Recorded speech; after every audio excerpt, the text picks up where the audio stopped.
There's one thing you should know about me.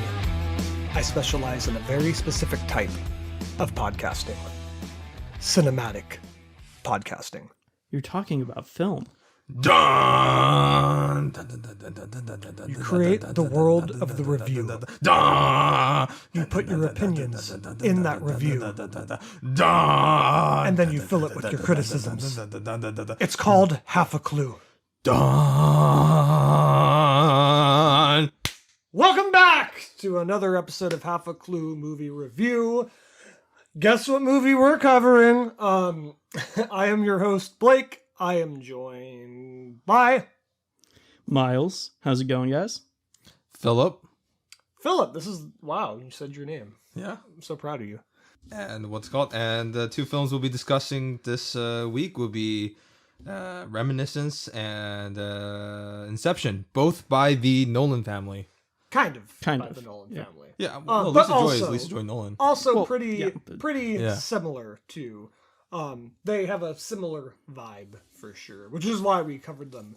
It's funny, I think when the idea was pitched to pair that with Inception, we didn't even realize that there actually was a Nolan connection. We were just like, oh, that kind of looks like Inception. What do you mean? I said that in the meeting. No, See, no. once like, again, this is a week to couple week months- where they're like, oh, we forget what Philip says. This is prior to our conversation with you. Me and Jason had a private conversation. Oh, where wait, we if it's said with we you, should pair you that guys, with okay. Inception, and we didn't even realize there was a Nolan collection. I know that you just know everything. Congratulations, but Oh, wait, okay. But if it's between you guys, I can't account for that because I wasn't in the private conversation. But when we did pair, we did talk about. yes, I'm aware that once we had an official meeting about it, we realized. Yeah. I'm very aware. Okay. But Well, yes, you can't we're hold ta- that against me because I'm never able to make the meetings because you guys always schedule them so goddamn late at night. That's fine. Yeah. That's fine. No, we understand. Yeah. What's it called? He's an early bird. Yeah.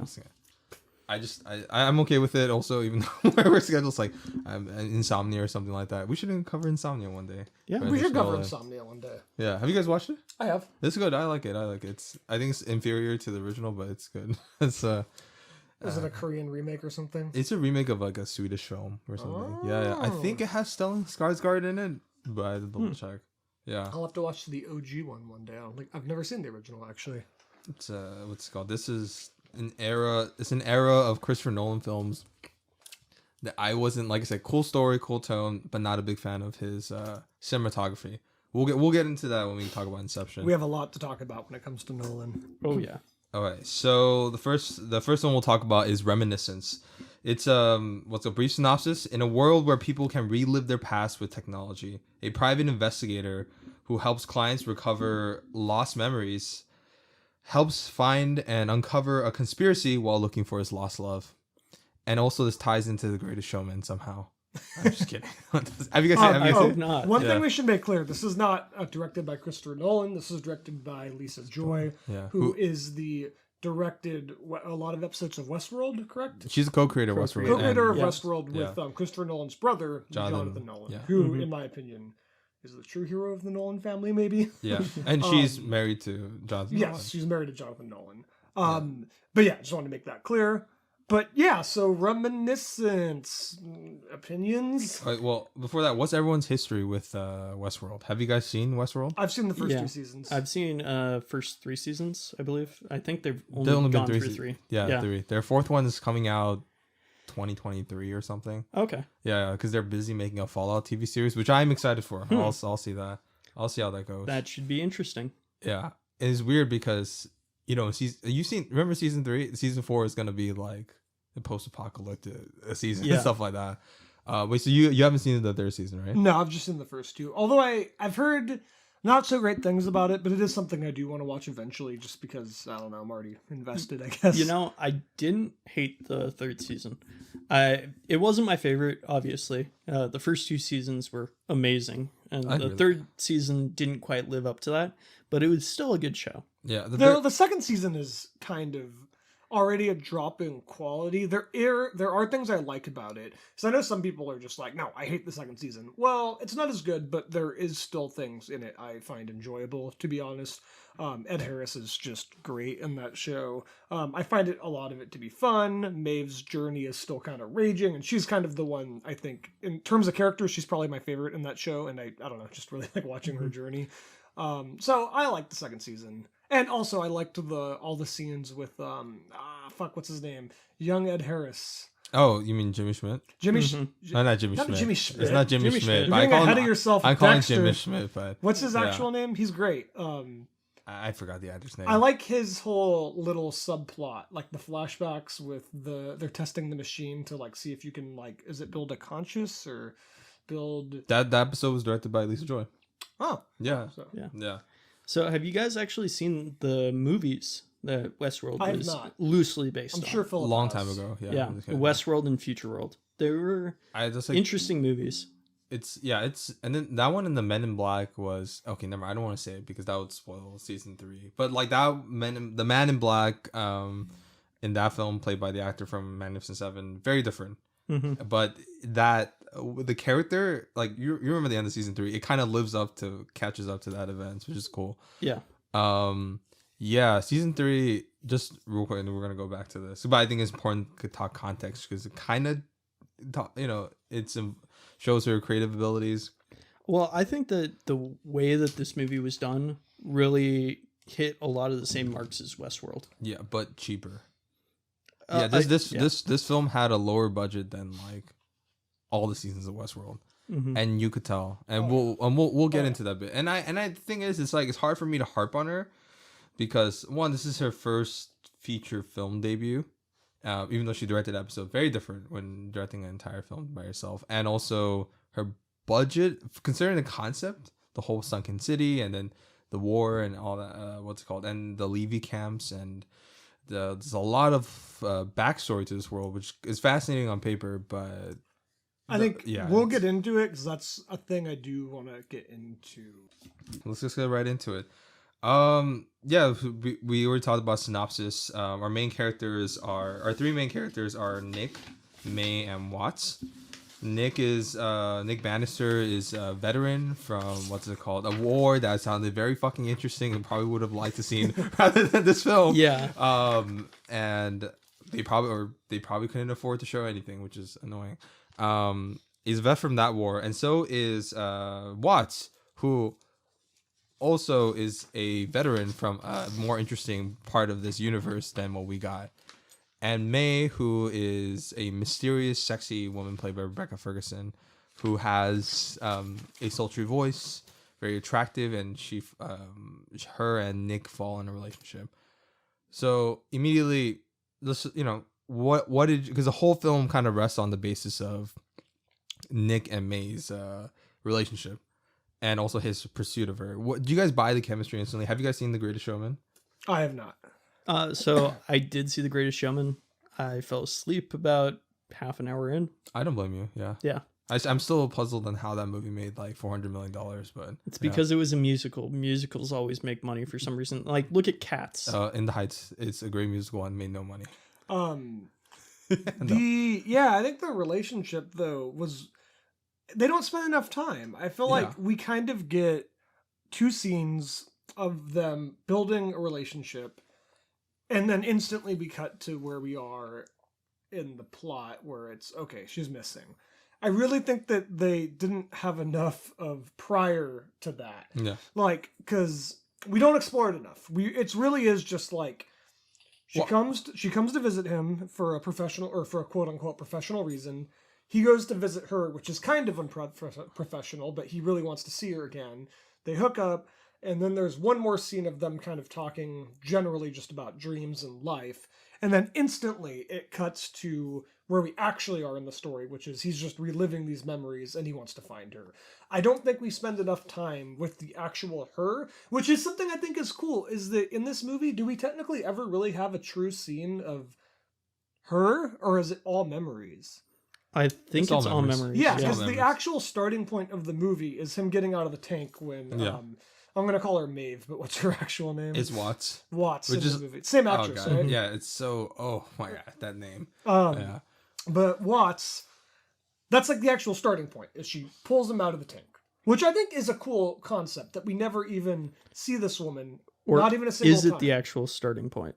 I think it is though. No, it is. I would say that. I would say that the second to last scene is the actual starting point. You could make that argument as Yeah. well, but Yeah, but for all a intents better and film. purposes, Yeah. for all intents and purposes, this is the actual starting point.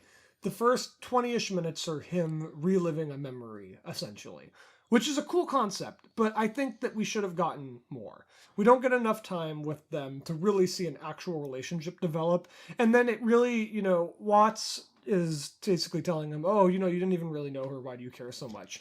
And if in a better movie, we would have gone, you don't understand to her. But we're completely on her side. And I don't think that that's the movie on trying to make us see her perspective. We really are just like, well, I mean, you went on a couple dates with this girl. I don't know what you want. It's actually kind of similar to Under the Silver Lake. Although in Under the Silver Lake, that's the point. They make it very clear that the point in that movie is that he really doesn't know her. So why is he so obsessed? But in this movie, we're supposed to be sympathetic towards his lust, but there is no foundation for it. Well, no, I think that they even say, like, literally, he has like 5 or 6 people be like, why the fuck are you obsessed with her? Like, you don't even know like anything about her. You just saw like this image that she gave to you. Yeah, and that would be totally fine if they developed it better. Okay, I agree that they didn't develop it. And then I agree with you, Blake, when you that we didn't get enough scenes with Nick and May before we get the real starting point of the film. But I do think that we do have enough scenes of the relationship through retrospective flashbacks. Yes. Yeah. And I agree with that. And I actually think that that's kind of the concept that they were going with here, because I mean, I forget when it was in the film, but they even say, hey, everybody lives for the memories now. There's nothing good currently going on in the world. So everybody looks back into the memory. I'm totally fine with the concept. No, but I'm just saying the concept and the way that they decided to go with, the film kind of fit, because it fits that concept where it's like you're seeing the only interesting stuff that you're seeing is through memories really in the film. Yeah, no, I agree with that. Yeah. And I agree. I think it works. I don't have a problem with the concept. I get what they're going for, and I think it's cool. I like the idea that, he just has this perfect fetishized idea of her that, oh, she was perfect for me, and I love her, and I don't care that I don't know everything about her, and everybody else is wrong. That's interesting, and the storytelling mechanism of everything interesting happens in memory but not in reality, also interesting. I'm just saying, even with the concept of he doesn't really know everything about her and he's fine with that, we don't delve into enough of why he likes her so much in the first place. I don't see that much chemistry in the first couple scenes. They don't establish enough of a relationship. He basically hooks up with her and they have one deep conversation and now he's obsessed with her. Well, they dive into it though. Like towards the end, they do dive into it and it's like, she basically handcrafted herself to be the perfect woman for him. I know, but we don't see, I know, but we still don't see enough of it in the beginning. A good movie, because it's kind of going for a twist, right? Well, you see the song, right? And the song, yeah. The song becomes like a huge setting a seed for later on. Yeah. No, I agree. Like I'm saying, it's clever. I don't know. I think that there could have been maybe 10 more minutes dedicated to just them in the beginning. That's all I'm trying to say. Or it could have been a TV series. Mm-hmm. I would have worked it as a TV series. I would have better as a TV series, I think. But no, I agree that emotionally I wasn't invested in the beginning. But in terms of, like I said, I feel like we got enough scenes of their relationships because it was sprinkled throughout, so she was a constant presence. And as for like why she's lustful, I'm okay with that because one, incredibly attractive Rebecca Ferguson, and I felt like they had a lot of chemistry, and maybe it's because of the bias that I have from Greatest Showman. I don't like that film, but they did have great chemistry in that, so I think that was a purposeful casting choice. And the third one is because, as Miles said, that she did handcraft the song. That's probably like he's a vet suffering from PTSD, and that was the only source of comfort, and somehow she sang the same song, so that I could find that's the reason why that he was instantly attracted to her, and obsessed. Yeah, and also another thing that I think the reason why the whole song thing works is because she says to him, so is that why you never go into the tank, insinuating that prior to her disappearance he never really went into the tank. He never relived the memories the same way that everybody else does, so he's looking for that same nostalgia, but he's unwilling to look into the tank until he meets her. And when he hears that song, that instantly gives him that nostalgia that all these other people have been getting all along through the tank. And that's kind of what draws him to her a little bit. And then that's what gets him to kind of be stuck with her, because he only really has fond memories now because of all his time in the war of her. She was pretty much, even though it was only for a short time, it really seems like she was the bright light within his life and the only kind of time when he really seemed happy. And yeah, I did that, and I agree with that. Like that is the concept they're going for. Once again, in a better film, not even better film. It's like probably it just like there's too much ideas and concept in a 2-hour film, because this film is under 2 hours. Yeah, like, it's hour 56, I believe. Yeah, no, actually, I disagree. I think they probably should have either been longer or just a miniseries, because look, the Sunken City, the war vet, the PTSD that actually, he suffers, it would have worked really camps. well as a miniseries. Yeah. I think You could have an episode with the Daniel Wu character, the Asian guy, Saint Joe, right? Yeah, and then discuss the Levy camps and stuff like that, or I never got the feeling of actual PTSD from Hugh Jackman, even though he's acting his ass off. Mainly because, we never see anything from the war, and we only get really clumsy references to the war every once in a while. And also, the rating is PG-13, so that a lot of the grit's not there. Like, when the St. Joe happens and when he gets shot, like, no impact, whatever, and he's, like, has, like, little, like, Kool-Aid going down his neck. yeah. That was one of the worst blood effects I've seen. The funniest thing about this movie for me is like, yeah, the war, the sunken city, and the whole movie. I'm like, oh wow, this is kind of interesting. Too bad we're in a boring neo-noir film. Like, yeah. I feel like there's this whole, and I know what you're gonna say, Miles. I absolutely know what you're about to say. I don't care. But that really is, for me, what it is. It's just like, we're trapped in this boring story while all this like cool stuff is in the background. So this is definitely a Nolan picture. I mean, that's kind of Nolan's MO, right? But it really made you start thinking throughout the film about like all the stuff that's going on around you. It's incredible world building. Yeah, and I think that they did a great job building the world. It's incredible world building on paper. But we'll get into why I think it fails visually. But so other than the CG, I thought that this movie really had very good execution of what it was trying to do. Yeah, for a $68 million budget, not bad. Honestly, it's impressive. That opening shot was terrible. Yes. And, as much as you guys say that the story was bad, I think that it was a good story from a conceptual standpoint. It's okay. I agree with that. And I think that, it really follows Hugh Jackman's journey really follows the entire time. There weren't really logical inconsistencies. You see him falling down further into despair as he goes on his journey. I'm sorry. Yeah. This really is a fucking... It's not literally a Christopher Nolan movie, but it's very similar in the sense that it's a very, very basic story that has already been told 100 times, but it's told in a way that makes it overly complex, and it's in kind of a cool setting. That's this whole movie. I agree with the basic story in a cool, fascinating world. Overly complex structure? I don't think so. It's not. Okay, I don't think so. It's a flashback. Overly complex is the wrong way to say it. Yeah. But they are inventing essentially a way to tell it in an interesting manner, right? And I'm not inherently against that. I mean, obviously we're going to talk about Inception pretty soon, and that's kind of similar, right? That's a basic story told in a cool world with a kind of fun mechanism of storytelling. Yeah, there's a lot of... And I'm okay with that. But the problem is, for me, is that this story doesn't, in Reminiscence, I'm not connected to the emotional core, and I find just a lot of it boring. And because there's this interesting world outside, most of the movie, I'm like, I wonder how, like, the day-to-day life is out here. So I wouldn't call it boring. I would call it calm. It's got a very calm story. Because the stakes are pretty low. Yeah. Not gonna lie. And the emotional stakes, the physical stakes, like, this bad.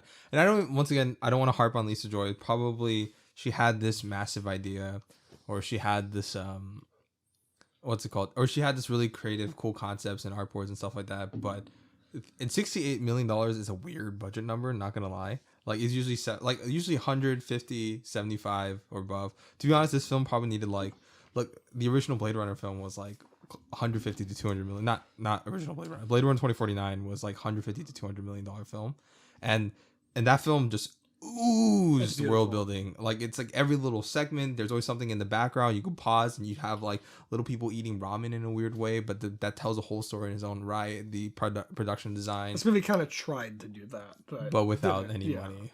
Yeah. It's but I do like the attempt though. That is one of the things. I found a lot of scene to scene, like I could be completely bored by what was actually happening in the main plot, but I was kind of like, oh, that's a cool background. Like one of his most prominent memories is they're just chilling on the top of a building, and the whole water issue. I don't know. I just like, oh, that's kind of a cool like little scene where you kind of see how people just live day to day. Oh, by the way, we have a new guest that suddenly came. He flew in from the heavens, killed the Pegasus, and has the Icarus wings. It is Jason Mimosa. Hey, it's all given around. Jason Mimosa. Yo, Jason Mimosa. He's only been on every episode, Philip. It's a special occasion. It's Mimoso, by the way. Jason. It's was late. Mimosa. God. Stop saying your name wrong. So Mimosa. I've actually been watching Silicon Valley the last Dude, week, yes, I and love when that you show. say special occasion, I'm like, yeah, Jin Hi, Yang. Jason. That's exactly. Hi, Jason. Dude, I love Silicon Hi, Valley. Jason. Have you Oh, finished the yeah. show? Hi, Yeah. Jason. I'm totally waiting for. They said Silicon Valley movie might be happening of them searching the hard drive. I'm so fucking excited for that. All right, let's no Silicon Valley talk. I'm sorry. Okay, some other day. Some other day. What's it called? That it's Blake. You have no say in this. Silicon Valley's awesome. I'm just kidding. But what's it called? Like, look for me.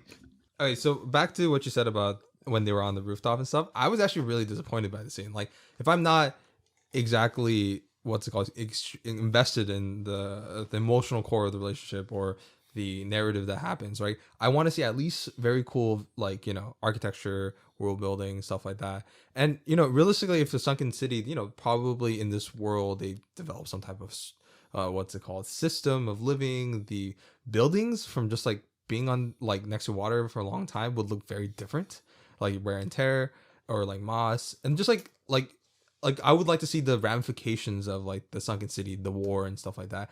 And it, like, what for me visually wasn't that impressed. The production design, I've seen some art photos that different production stuff looks way different from what we got in the film. Like there's moss and shit, there's boats, there's like all this and there's like different like Well, there are systems. boats. No, but a lot more boats. By the way, there's one scene where they're like when near the end when they were talking about the Sylvans after their crimes were exposed. Yeah. They're saying like everybody just got fed up with the Barons and the Sylvans and they just like kind of exploded. And there was like not that many extras. There was like very So- few extras. I would have cut most of that. Actually, I want to mention this right now. I think that the last like 5 or 6 minutes of the film, I would have cut out completely, and I would have just Yeah, that's bookended so this fucking movie. stupid, dude. Like, I was so ready for the movie to be over. Well, I didn't right, care. right when he picks up the queen at the end, I think that would have been a good place to end the movie, because it then bookends when after your first opening shot when he sees the queen laying in the water. Yeah. And it would have wrapped up the movie well, I think. So you're saying nuance would have made the movie better? Nuance and a bigger budget. Yeah. Yeah. I mean, honestly, I would love to see this because I like the concept. I love to think if Lisa Joy could somehow, because I've seen people do that, like not so good films, but they remaking the series. Well, actually, Westworld is not bad, but like they made that into a series. Like if she could somehow in 10 years down the line revisit this area, make it into miniseries or series where we actually see the war, we see the Levy camps. Because when Daniel Wu was talking about like his torture and stuff like that, and because he's mixing in Mandarin Canto with his English English dialogue, and also he has like kind of a southern accent, and I was like, his New Orleans accent. yeah, and that's cool. It- New Orleans. Oh, Yeah. right. And The that's- way he that- said that it's like goes- New Orleans. that goes or something. back into my initial criticism of we're in this like interesting world, but we're trapped in a kind of a boring plot. So do you think that Lisa Joy played it safe because she only got $68 million? I think and she because played she it safe. wanted And this to... is her first 'Cause film. Yeah, anyone she wanted read- something that was good enough to get her more films. Has anyone read but- the original script by any chance? Because apparently this script has been floating around for 8 years, from what I understand. I wasn't able to read The it. original script apparently apparently it's pretty similar though. There's not that much changed. I believe the character of Watts was originally going to be more of a father figure type. That was like probably the biggest difference, and also I guess Hugh Jackman was supposed to fight a tiger at some point. Nice. I would Instead watch of that. when he's like drowning him with like the eels. Apparently that he was going to be thrown into a tiger cage instead, and I guess he was going to. No, that probably would have cost too much money. Yeah, that yeah, probably no, that's cost too definitely much why money. they changed it. But from what I understand, the script is not that different. Although one important factor was apparently there was an extra 30 minutes, and a lot of it was dedicated to the building of I've heard about the that. Yeah. relationship. Yeah. But it's like Yeah, it's like she doesn't have much control as a first time director. I probably think she probably should have directed like an indie film or something. Yeah, Yeah. something Very low smaller to get concept, started. and then like get some clout that way, so that when she did make this film, it could have been with the budget. I have Actually, to to wonder. be fair, I don't think she would have got that budget because like Blade Runner. Sorry, as much as I love Blade Runner 2049, it's a masterpiece, but it fucked with high concept or high sci-fi forever. I have Yeah. to wonder though. Do you think that she was making this movie to introduce this world to later visit again? No. Because you don't think so. You think No, this no. is going to be a one and gun thing? Yeah, no, because the film like has no buzz. It wasn't released to critics until the day of release, which is a very bad sign. And on top of that, it's like it's flopping hard in the box No, office. I'm not saying whether or not she has the opportunity to revisit it. I'm saying, do you think it was intended to be an No. introduction to a whole world she created? No, going back to that, yeah, no, I don't think either way. Regardless, Because she sets up a whole lot and doesn't do a lot with it. I think she looks at the film, even though she's Well, she's I proud think and that's stuff. just a flaw of the movie and Yeah. not like a conscious decision. No, okay, I know. I'm just. So Well, no, I looking think it into was a conscious decision because of the budget and stuff. I do want to say I don't think that necessarily she could have secured a budget for doing like an indie film, like you said, that was something that she wanted to do. No, that she was sci-fi, because I think that a lot of the reason why she got her budget was because of Westworld, yeah. because Yeah. you know this was an HBO or Warner Media production. yeah. And you know they had Westworld and they were like, okay, that performed well, yeah, we'll give you a budget for a movie because you did a good job with this and yeah. XYZ. No, I mean, I think there's possible. Like, there's films like Prospect with like Pedro Pascal and stuff, or other like different small sci-fi. Even Moon. Have you guys seen that with Sam? Oh, Sam Moon's Rockwell? great. Yeah, Moon's great. Yeah, that like $2-3 million budget. The guy does no visual effects. Or Monster by the guy Gareth Evans or something. He did the first Godzilla. Very small budget, but very high concept, but used in a different way, like sets, right? This isolated. They wrapped the whole film around that budget, but. And I think she probably should have done that so that, I don't know, that's the best way to build clout, regardless of, and it'd be easier for her too because she did Westworld and the success. So it's guaranteed to get at least a $5-10 million budget for whatever short Yeah, little for indie something film. small. Yeah. Yeah. Because this film, one, I also feel like the film has way too many concepts and ideas for a single 2-hour film. Under 2 hours, like 1 hour, 55 minutes. And two, I think it would have been better as a miniseries, which her most of her experience is mostly TV, right? Even for writing credits, like, and she wrote some good shit. Like, she's a good writer. She did Pushing Daisies, Burn Notice. Like, I have a soft spot for. I know it's not amazing, but I like that show in a weird way. It's okay. I like Burn Westworld. Notice too. It's, Yes, Bruce Campbell. yeah. What's it called? One of his better roles. And Westworld, like she and I love Pushing Daisies. So she has like she clearly knows it's a good story. She's also directed some of my favorite episodes from Westworld, the episode in season 2 you were talking about. Yeah, that's a great episode. Yeah. And it's visually cool, that episode. I think visually that episode looked better than anything in this episode. Or movie. Yeah. Yeah, I mean this movie. It's weird. Actually, you know the thing is, that's another thing. Do you guys feel like this in some ways? I know, Jason, you've watched the first 2 seasons of Westworld, right? I've watched like a season and a half. I loved the first season, and the second season really didn't do it for me. So I understand that. I have a soft spot for the season 2, but not to get too much into it. But in a weird way, because of we have so many, like, let's just look at our cheat sheet real quick. Like, the cinematographer is Paul Cameron, who was a cinematographer for a lot of episodes of Westworld. Music is by Ramin Djawadi, who's also the composer for Westworld. And then it's edited by and it's directed by Lisa Joy, who co-created Westworld. Yeah. And then the cast members, you have Maeve. Maeve. What's her name? Thandi Newton or something? Thaddy Newton. I'm not sure how to say her name. You have her, and you also have the actress who plays Elsa. Mm-hmm. She's she was on Westworld. yeah, she was in Westworld too. They both Angela, played- Serafin or something. They Yeah, both Yeah, it's played a very- hookers. Yeah. It's like they borrowed the whole cast and crew for a movie. yeah, and it's Yeah. like, Yeah. and as a result, like, and then similar. We talked about how the similar beats and stuff. Like, do you guys feel like in a weird way this is like a spin-off episode? This feels like a spin-off episode of Westworld in some ways because it's so much I would this love is a like little creators. bit. I'm not saying it's in the world, but like the feel and tone of it. Yeah, definitely from a tonal point of view, it felt a lot like Westworld, and maybe like Did it some really, sort of. though? I don't get agree that. with that. I feel like No, it because- feels like a worse version of Westworld, but yeah. Okay, so if you look at it, it was dealing a lot with memory and a lot with you don't really know the order that things are happening in. that's all Some Westworld, stuff's yeah. that's pretty much like the main concept of like how they did the first season of Westworld, where Except it for was that like worked. what?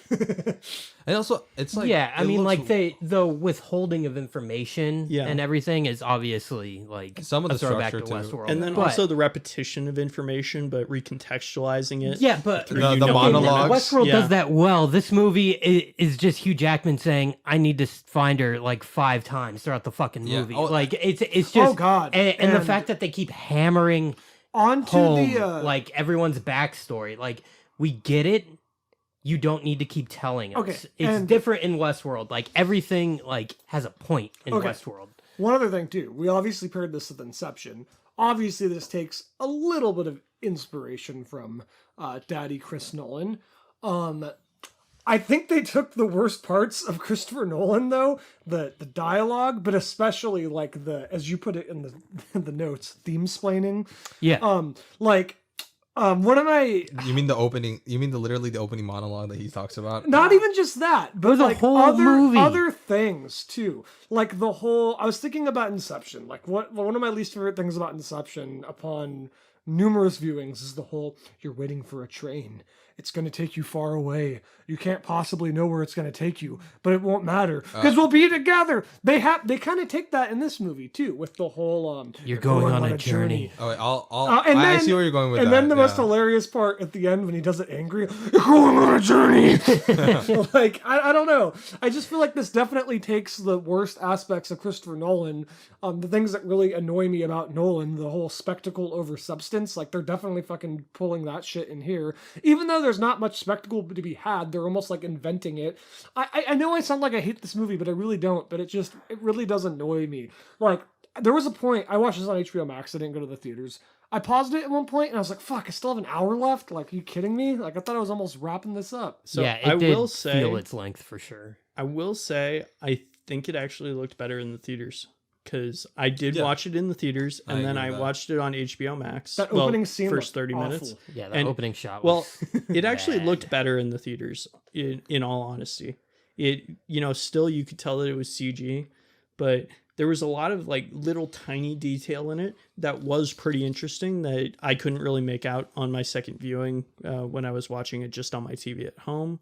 And then also throughout the rest of the movie, there were a lot of big wide shots where there was stuff going on all over the place, but it was so tiny that if you see it in a theater, it's going to look really good. But if you see it on a screen, you might miss a lot or you might not notice stuff. And especially with the colors and the lights, I don't know. I just think it looked better in the theater. I agree. Well, with most, that. I watched most the- movies do, but I feel like I don't think it I, was. I Some- feel like some a movies. movie should be able to hold up on your TV. I you don't know, think it would have and affected this one my doesn't. opinion. You know, a movie that holds up on your depends. TV, old. I think that okay. You I, could watch that on a smartphone and Yeah. still get everything out of it. I think it depends. It should hold up to a certain regard, like quality wise. But there's certain films, not this one though, not this one, but there are certain films that I do agree with that it's made specifically tailor made to theatrical experience. Speaking of Nolan, Yeah, and Yeah. yes, and then specifically at a specific format like IMAX or a film. And if you don't watch it in that format, you're getting not even a little less, a much worse, like to the point where you can't hear shit like sound mixing. Yeah. And Tenet. yeah, well, and that's why you have such like varied hear Tenet varied even on the opinions. fucking Oh, we're theater. we're not going to talk about that until we get to Inception. I have a thought. I hate Um, Tenet. But I agree with Miles because I saw it in both. I did a double feature that with Night House and Reminiscence. Much better. Watch Night House instead. Fantastic. Fucking Miles. I'm just kidding. I'm just Hey, joking. look, just in general, I don't like horror movies. I think Malignant looks good, but that's really like the first horror movie Wait, that I've wait. thought. was, Malignant like- looks good, but his house doesn't. Yeah. I thought that Malignant looks good, but Night House, I was like, It's like, should I give my glasses to you? I'm No. Just kidding. I'm just kidding. What's it called? It's yeah, okay, so I agree with Miles that it did present better in theaters in certain shots. I guess that's why I'm like a little soft on the film. for my first impression, and I do think that's important. First impression, second, third, or whatever. But it's I was, but then again, also some of the flaws were highlighted, which is like the lack of extras, the lack of like proper budget to have wide shots, like production design to fill wide shots, and that's the thing. Like if you're gonna make a film like this, you absolutely need like great production design. You actually need like your story needs to be also told through your world. Like I will say this, you're talking about lack of extras and stuff like that, and that kind of was explained. I mean, they killed off a fuck ton of people in the world in the war leading up to this film. Like, yeah, but there's still as the world sunk, like a lot of people got killed.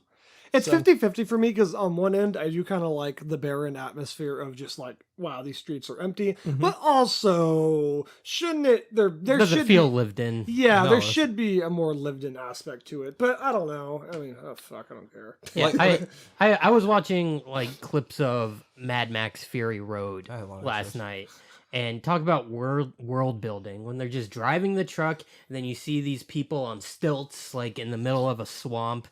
And that's all you need to know. That's how these people live. It's a fucked up world. Yeah. They don't need to explain like those are the crow people who live in the swamp and Yes. like they were Visual here from the storytelling. beginning. Like it's so dumb. Like that's what this movie does. Like when what's the Saint Joe? St. Joe, when he's dying, he's like, "Don't let me die like they did in the camps." And I'm just like, you fucking asshole. See, I'm not crazy about flashback storytelling, but that was the one point where like if we visually saw like what happened, like if you're just remembering, Yeah. I think that would have been cool, because it's one, and I think this film has a perfect narrative excuse to do flashback storytelling because Yeah. of the thing. And by the way, actually, do you guys know they invented a new technology for the memory sequences and stuff? That it was almost 99% practical, that when they did the memories. Really? Yeah, and then they just like, and then that's why he was doing the strings and stuff, and he was Yeah. getting in. I didn't know about that. They didn't have like a feature like Lisa Joy, and they were talking about they invented new technology just for this film. I'm like, that's great. It was a better film, but you know, They had that technology in Bones, circa 2000 something. but not like this. I know. I what know you're it was. Not I know what you're like talking about. Yeah, Not no, like but this. All right, so let's get into some of the Matrix other sucks. characters and stuff. So what about Watts? What do you guys think about? I hate you, Blake. What do you guys think about Watts and her relationship with Nick? Do you think they have more chemistry than May? Or They actually do, I yeah. think that was the most developed relationship in the movie. they And also even then, I talk wanted about- more. Yeah. I mean, they do talk about like, hey, yeah, there's chemistry between you two. You know, that's one of the things that's That's part of the mentioned problem. in the film. They talk about it. But No, but you can see it, Yeah. which is why I you say it's see the it, best. No, and it you is the feel best it, developed relationship. but I think that they're one of those relationships where they're both red flags. You know, Yeah. they both have that's like the so point. many issues. So even though they've got a lot of chemistry and stuff, the reason they don't end up together, or the reason why they don't work together, is because they both have so many issues that Well, together it would just also- yeah. Besides No. that, Yeah. there's not really a romantic connection. They more Yeah. so have like a... Well, I think War buddy connection. Yeah. if the world hadn't have gone to shit, I could see them being a couple. But Mhm. because they're both so broken, like Well, it's just not gonna work. they did hint at it at one point. Remember the flashback with From what I understand. Watts? with Yeah. Watts, With May, right? Yeah, with Watts and May. Like what they went, Watts went in the machine and she was talking to May, and Mhm. May was like, "Oh, if only he could see what's like exactly in front." And they were kind of hinting at that, and she said, "Don't jump to conclusions." Mm. Like I said, if this was like a mini series or ongoing series, I could definitely see that. From what I where it's developed. understand, now this is unverified because this is just what other people have said. The original script, they haven't. Watts was a father figure. From what I understand, not a lot of the dialogue was changed. Like it was the same character with a lot of the same dialogue. So that also is. I'm That sure makes they sense. altered the conversation. I'm sure with they May. did a little bit. Like, Well, especially with like a lot of the things where she's like, "Oh yeah, all I would have to do to be a great shot is drink a bottle of scotch and shoot two guys to the left or something." Yeah. You know, Yeah. and it's like that sounds like something that an old grizzly war asshole would say. Yeah, Yeah. and it's funny too. It's also, but she kind of was an old It was. grizzly war. Yeah. I mean, she was asshole. probably the closest thing to me having a favorite character. Yeah, she she was was definitely a my badass, favorite yeah. character. Yeah, it's also But I still wanted more. That's the problem. it's also funny that like Andy Newton is like just like Westworld and also from the creators of Westworld, plays another like tragic mother figure with what's it called, terrible issues with her daughter or searching for her Lisa daughter. Joy won't let her have a happy family. Yeah, it's like it's funny, and that was the thing. Because I did watch Westworld, that did kind of like, it didn't necessarily, it did kind of temper my enjoyment of the film. I was like, oh really, we're going to go back for this specific actress, for this specific character, for this specific daughter issue, like we're gonna go visit that same well again. And I'm surprised they weren't conscious of this at all, and when doing this, but I don't know, it's interesting. And the fact that when Watts, like, she got fired, right, and she left, my enjoyment of the film actually decreased too. Like when she left. Definitely. Yeah, I thought that was so forced, and like it was just like, I'm oh, we angry need now. Conflict. we need conflict between these two characters. He's gonna fire her. So he's just Okay. like, oh, I'm angry now. And what was his reason for even doing it? Because she was like hounding him over. She was bashing their relationship and stuff like that, Yeah. and also I guess She was trying to help him, and he didn't want to be helped. He just wanted to suffer. But it did feel contrived, yeah. Yeah, Yeah, Like Definitely a lot of this movie felt contrived. I agree with that. And then even honestly, like like we talked about like world building, I would have been okay with if this is a miniseries, like an episode on Saint Joe, right? And we just go back. Like, what do you guys think about his backstory and stuff, the Levy camps, and like how he's rounded up, incarcerated? Sounds like a better movie. Do you think there was like allusions to the Japanese internment camps? of World Yeah, War II, definitely, or definitely. like Manzanar and stuff like that? So I don't know if they really explained it, but was he one of those people who kind of like fled over the borders beforehand? Because I know that there were a lot of characters who were like, yeah, America was like one of the last places to flood. I think he was. And, and I think that that's kind of what they were going for with the internment camp thing. Well, was, how like, all long these ago- people who were coming over the borders and trying to seek refuge? how long ago did all this shit happen? Like, yeah, they don't because really explain Probably that. like 10 years. I would think that's imagine. what I got the feeling. Oh, really? Because I would imagine him coming over as like a child and then growing up in this world, but still having his heritage, which is why he. No, I uses- think he's seen both sides. Okay. Yeah. Mhm. Okay. Like I If said, that would have worked better. it's for me, honestly not clear because it's it's something. I like yeah. You know one Well- thing sorry, go ahead. but also like.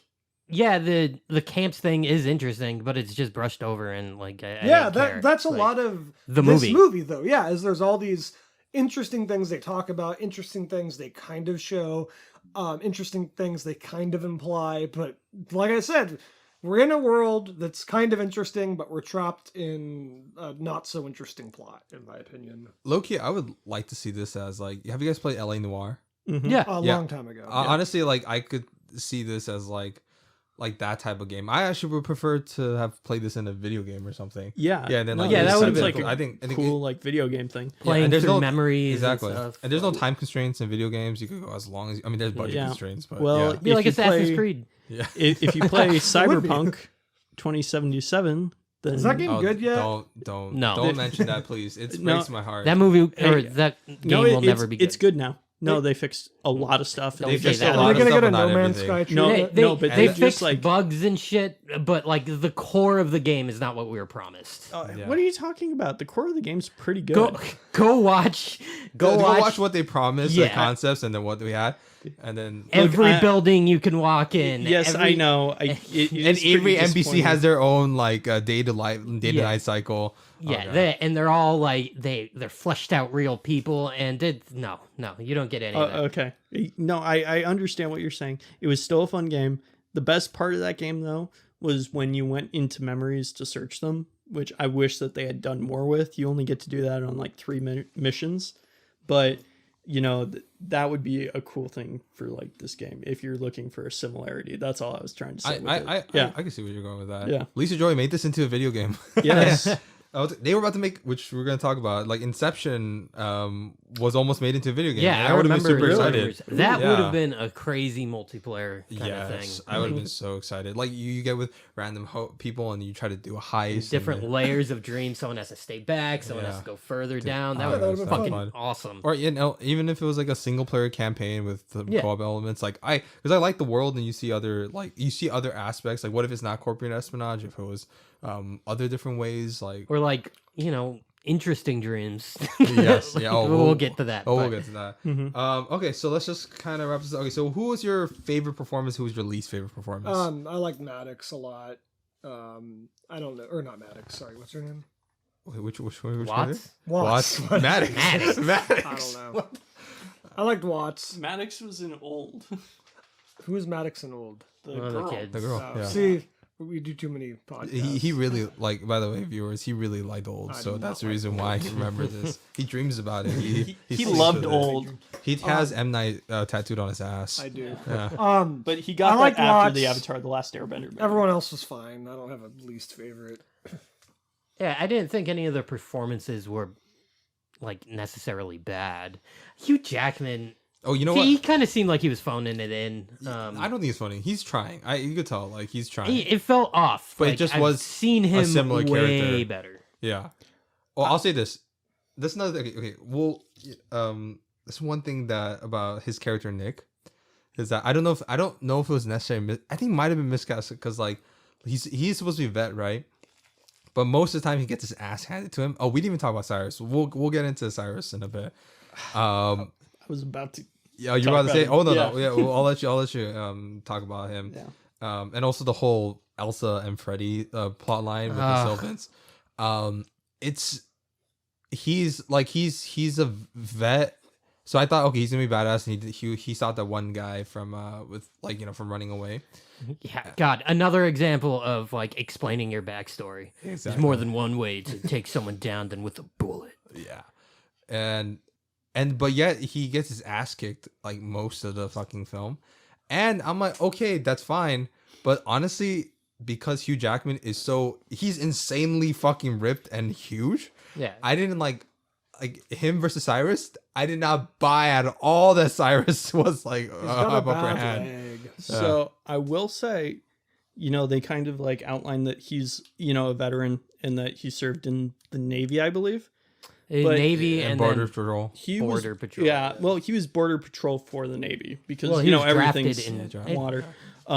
But he was more military intelligence than he was like boots on the ground, Yeah. fucking people up and shit. But his body didn't reflect that. Yeah. I mean, you can still be buff. You gotta, No. At It is, least but a he's little not. bit He's not just buff. He's Yeah. Wolverine buff. Yeah, Like, he's Logan. Like I immediately when he came out of the tank, I was like, oh shit! I was like, I thought because remember that one Stephen Colbert interview where Stephen Colbert is asking him like, now that you're done with Wolverine, are we gonna see Fat Jackman? And I was like, low key was like kind of curious, but no, that guy's just look, insanely just big. because he played a werewolf or something at some point doesn't mean that he Oh, can't God. play this character. His performance is good and stuff like that. It's just like because of his huge stature, super fucking tall, and also like he's insanely buff. In Bad Education, they hit it well because he was wearing suits and he was hiding most of his muscles most of the time. But this one, they had no attempt to hide his muscles, so it's just like there was no sense of tension when it was versus him and Booth, where I was like, even though he was losing, I was kind of like, I just don't buy it. Like, Hugh Yeah, I Jackman didn't was buy like- it either. Also, like the action was just boring and at times comical. There Oh, was a- when he falls through the floor attached to the piano, I was laughing. Yeah, or like the Was, first when fuck, what's her name? Watts comes in to save him. Oh, it was and so she bad. shoots that guy, and he's just flying across the screen Yeah, for that like was 10 hilarious. seconds, and like he's just sitting there like dodging eels, and I'm like, how's this tense at all? This is dumb. And that's So- weird. She directed action scenes before in Westworld and looks so much better. But Yeah, I don't know if it's yeah. a budget I- thing. I hold nothing against Lisa Joy. I just don't know what went wrong here. Like, I think that some of the action scenes were probably intended from the beginning, and then I really think that a lot of the action stuff, where it's like the hand-to-hand combat and things like that, kind of got thrown in after the fact. They might have, like you guys were saying, oh, the movie's too boring and stuff, and they were like, oh, it needs more action, and thrown that in just to kind of appease people. The action's so fucking boring, though. Yeah, See, but I've didn't seen like worse the action. I've seen Well, Snake yeah. Eyes. Have you guys seen Snake Eyes? No. That guy has epilepsy while making the fucking film. Literally, like someone's walking down a corridor, and then the guy's hand is like shit, like the fucking camera is shaking, like fuck yeah. And this one, at least it was stable, so I appreciate. yeah, that. there are a couple of shots when he was fighting Bald Cyrus. Man Cyrus. Yeah.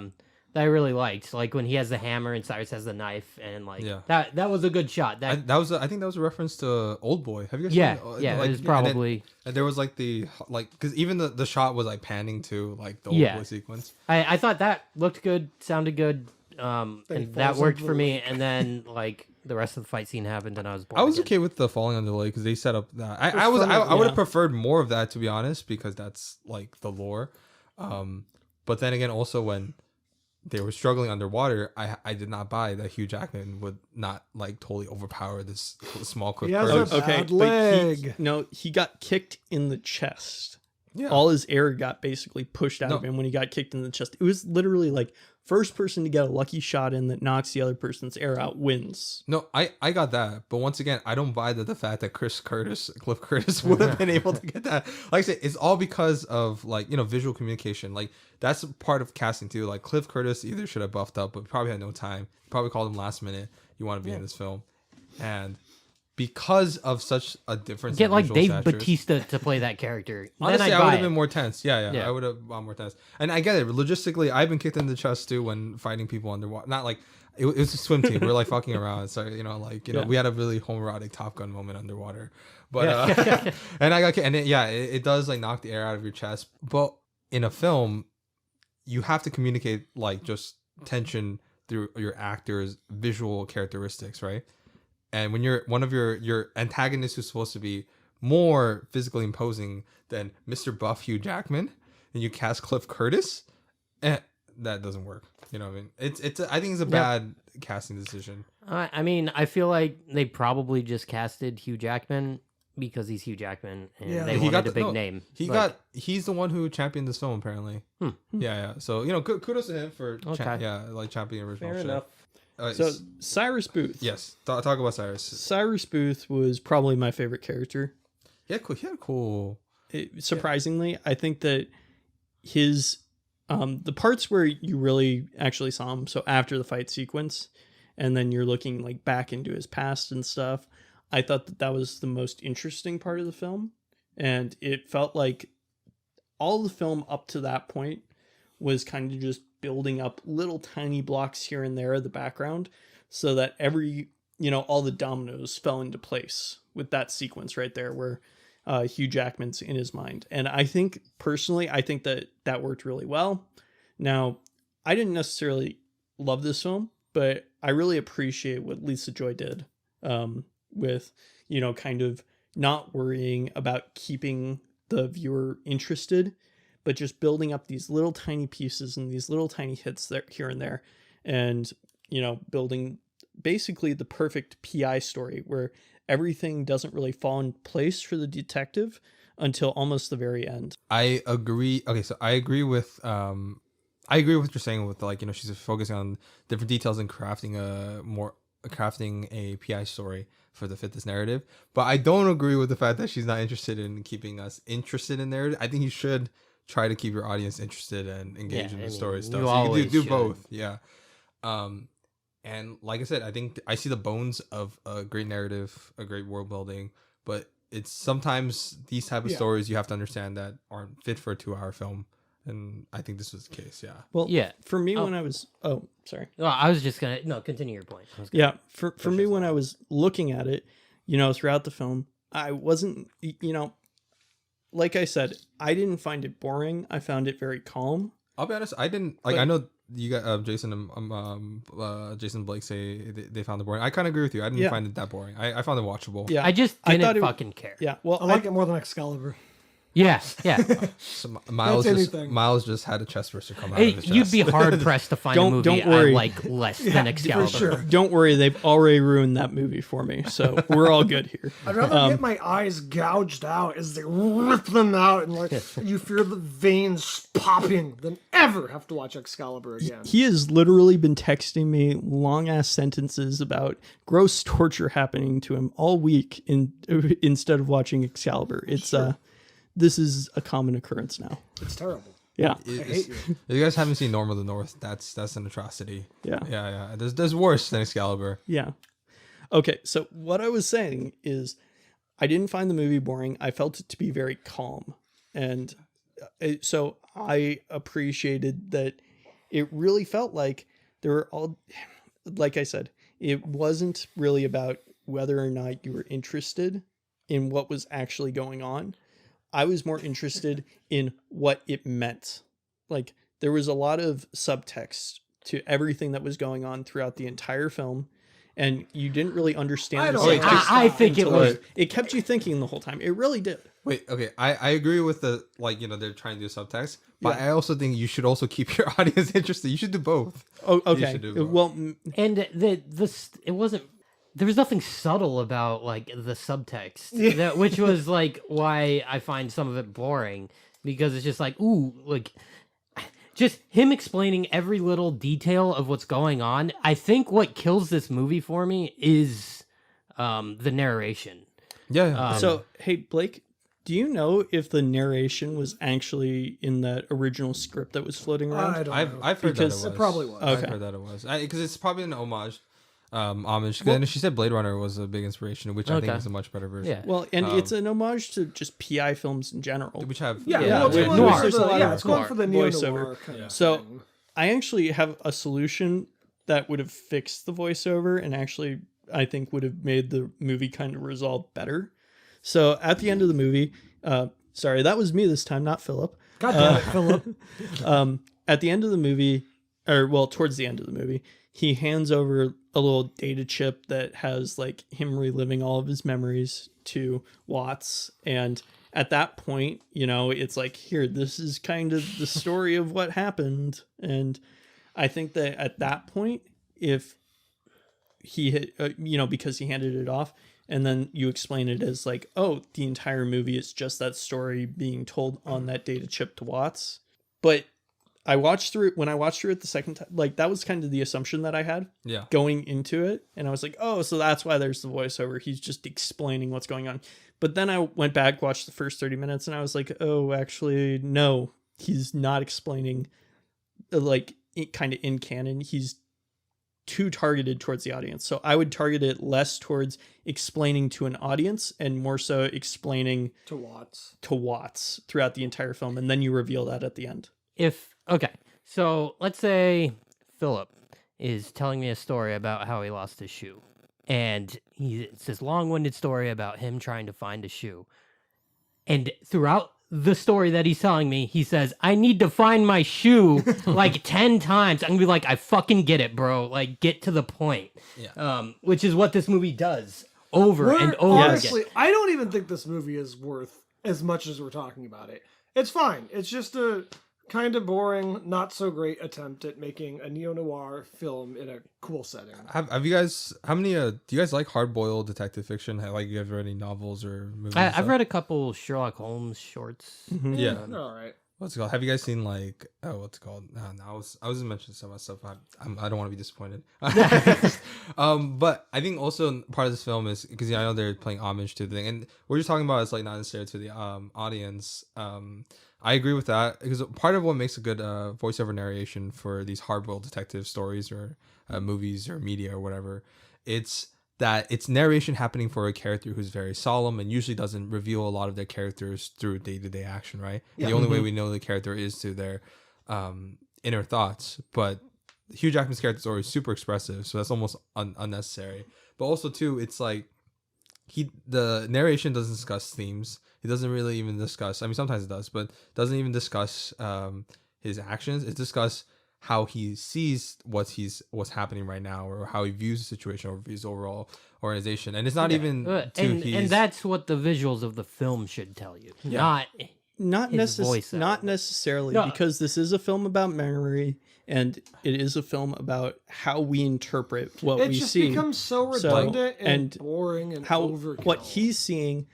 Sometimes it's also highlighting that what he's seeing isn't necessarily what the overall big picture is, because Yeah, he's so that would focused be- in on something. That, No, I it's get not that. done in an interestingly enough fashion. I Yeah. think that's No, a cool I'm not idea. saying That's that the potential voiceover is of the good. movie. It I'm just doesn't saying achieve that- it. No, Yeah. I get that part. I'm just criticizing that Yeah. if as an homage to Homage.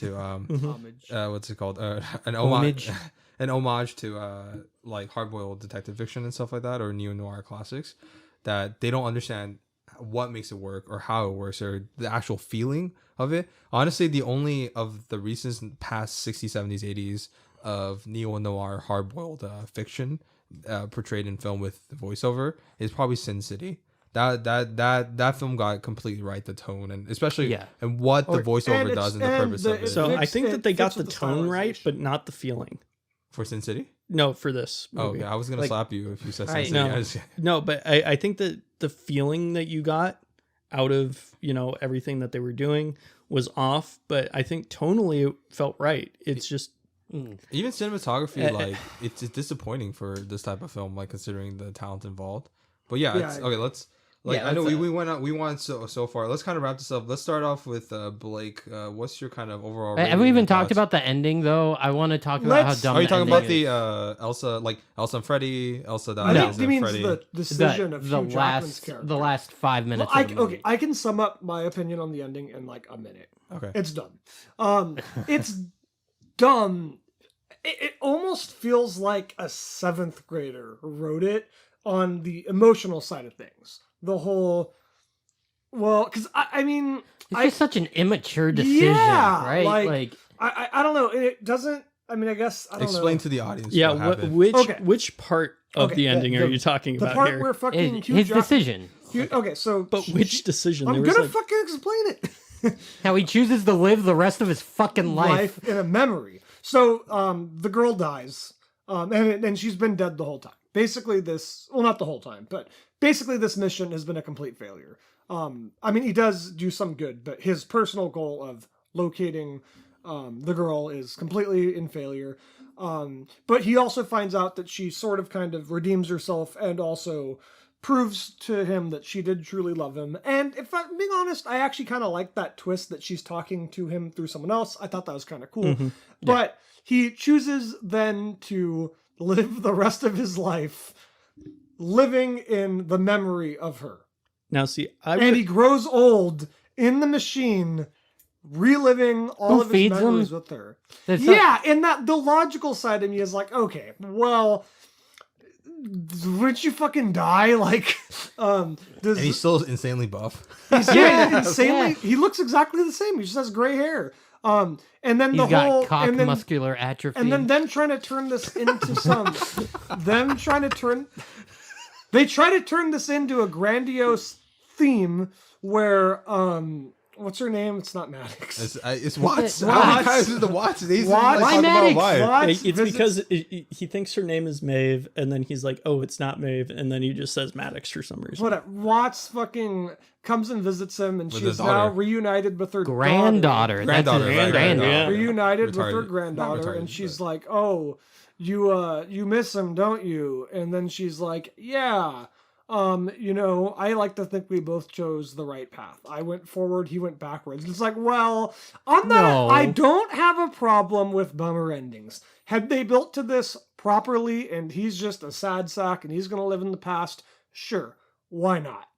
But they don't establish it enough. It's a dumb decision. It's like, bro, you dated her for 4 months. It's fine. Just go. Yeah. So we talk about half endings a lot, and how sometimes a half ending is better than really resolving everything that leaves you This questioning was at not the what end. this fucking was. No, I'm not saying that, but I'm saying it could have been. Those last 5 minutes right there. Could have been, does not equal was. No. So I like to imagine this movie that those last 5 minutes of it don't actually exist, and the movie You ends can't right do that. right when he picks up the queen. Well, I hate at to the let end you of the know film. that's not how this movie ended. You Well, can't do that. That's how I imagine it's it dumb. ending, because it works better. It's It dumb. absolutely works better. It's Yes. dumb. In a better movie, it could have worked had they developed that better. And overall, it just makes me going, what a dumb ending to a movie that I didn't really care for. Because it, Just- okay, but Okay, if they you're cut that done. out, no, if they cut out that last part, the ending of the movie If- is but really, like, no, but if they had cut out that last part, the ending of the movie would have been, okay, he's confessed to his crimes and ran away.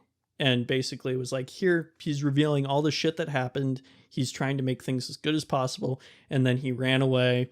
and then they don't reveal a Wait, whole wait. like. I still wouldn't No, care. they didn't say run away. They just said they wouldn't let him walk. But then, like, No, because no, of his but- help, his help in solving the case with the Sylvans, Yeah. then Yeah. he got something better. Yeah, no, he never ran away. At No, all. no, but I think that If that they he should have. he should have. He should Miles have. was trying to I have don't- a better ending. I'll say this. I Yeah. don't Yeah. think. But then at that point of the character, he's not a character that would run though. You know what I mean? He even makes. Like, he even chastises Watts at one point for being the character that runs away. That's the character that would run away, but I don't think Nick would. That would break his. The movie's character. dumb. Who cares? Yeah. All right. Is let's, anybody- Well, Oh, you yeah. could What's argue up? that this character is broken. What's by your the rating? end. What's your rating? It's an attempt at something kind of cool. It's trying to do. We gotta stick to the rating. Is it ship bucket? Is this streaming? Ship bucket, bargain bin, streaming on the shelf? You're leaving or- out the rating I invented. Yeah, that's not a Admirable rating. That's an opinion. Okay. You gotta. Look, fuck our it, I don't rating care, system bargain has bin. like 20 different ratings. It's It's fine. not. It's We not. have- It's definitely not in the shit bucket. Yeah. I would never buy it, even in the bargain bin. I'll just give it an admirable failure. That's my rating. I agree. I think there's a lot of really cool shit in this movie that could have been expanded upon. And I want to see Lisa Joy do another movie. By Yeah, the way. absolutely. I really like her. I like Westworld. I like maybe that this was going to be a weird thriller, but I want to see her try again. Definitely. Yeah, no, I definitely want to see what she does next.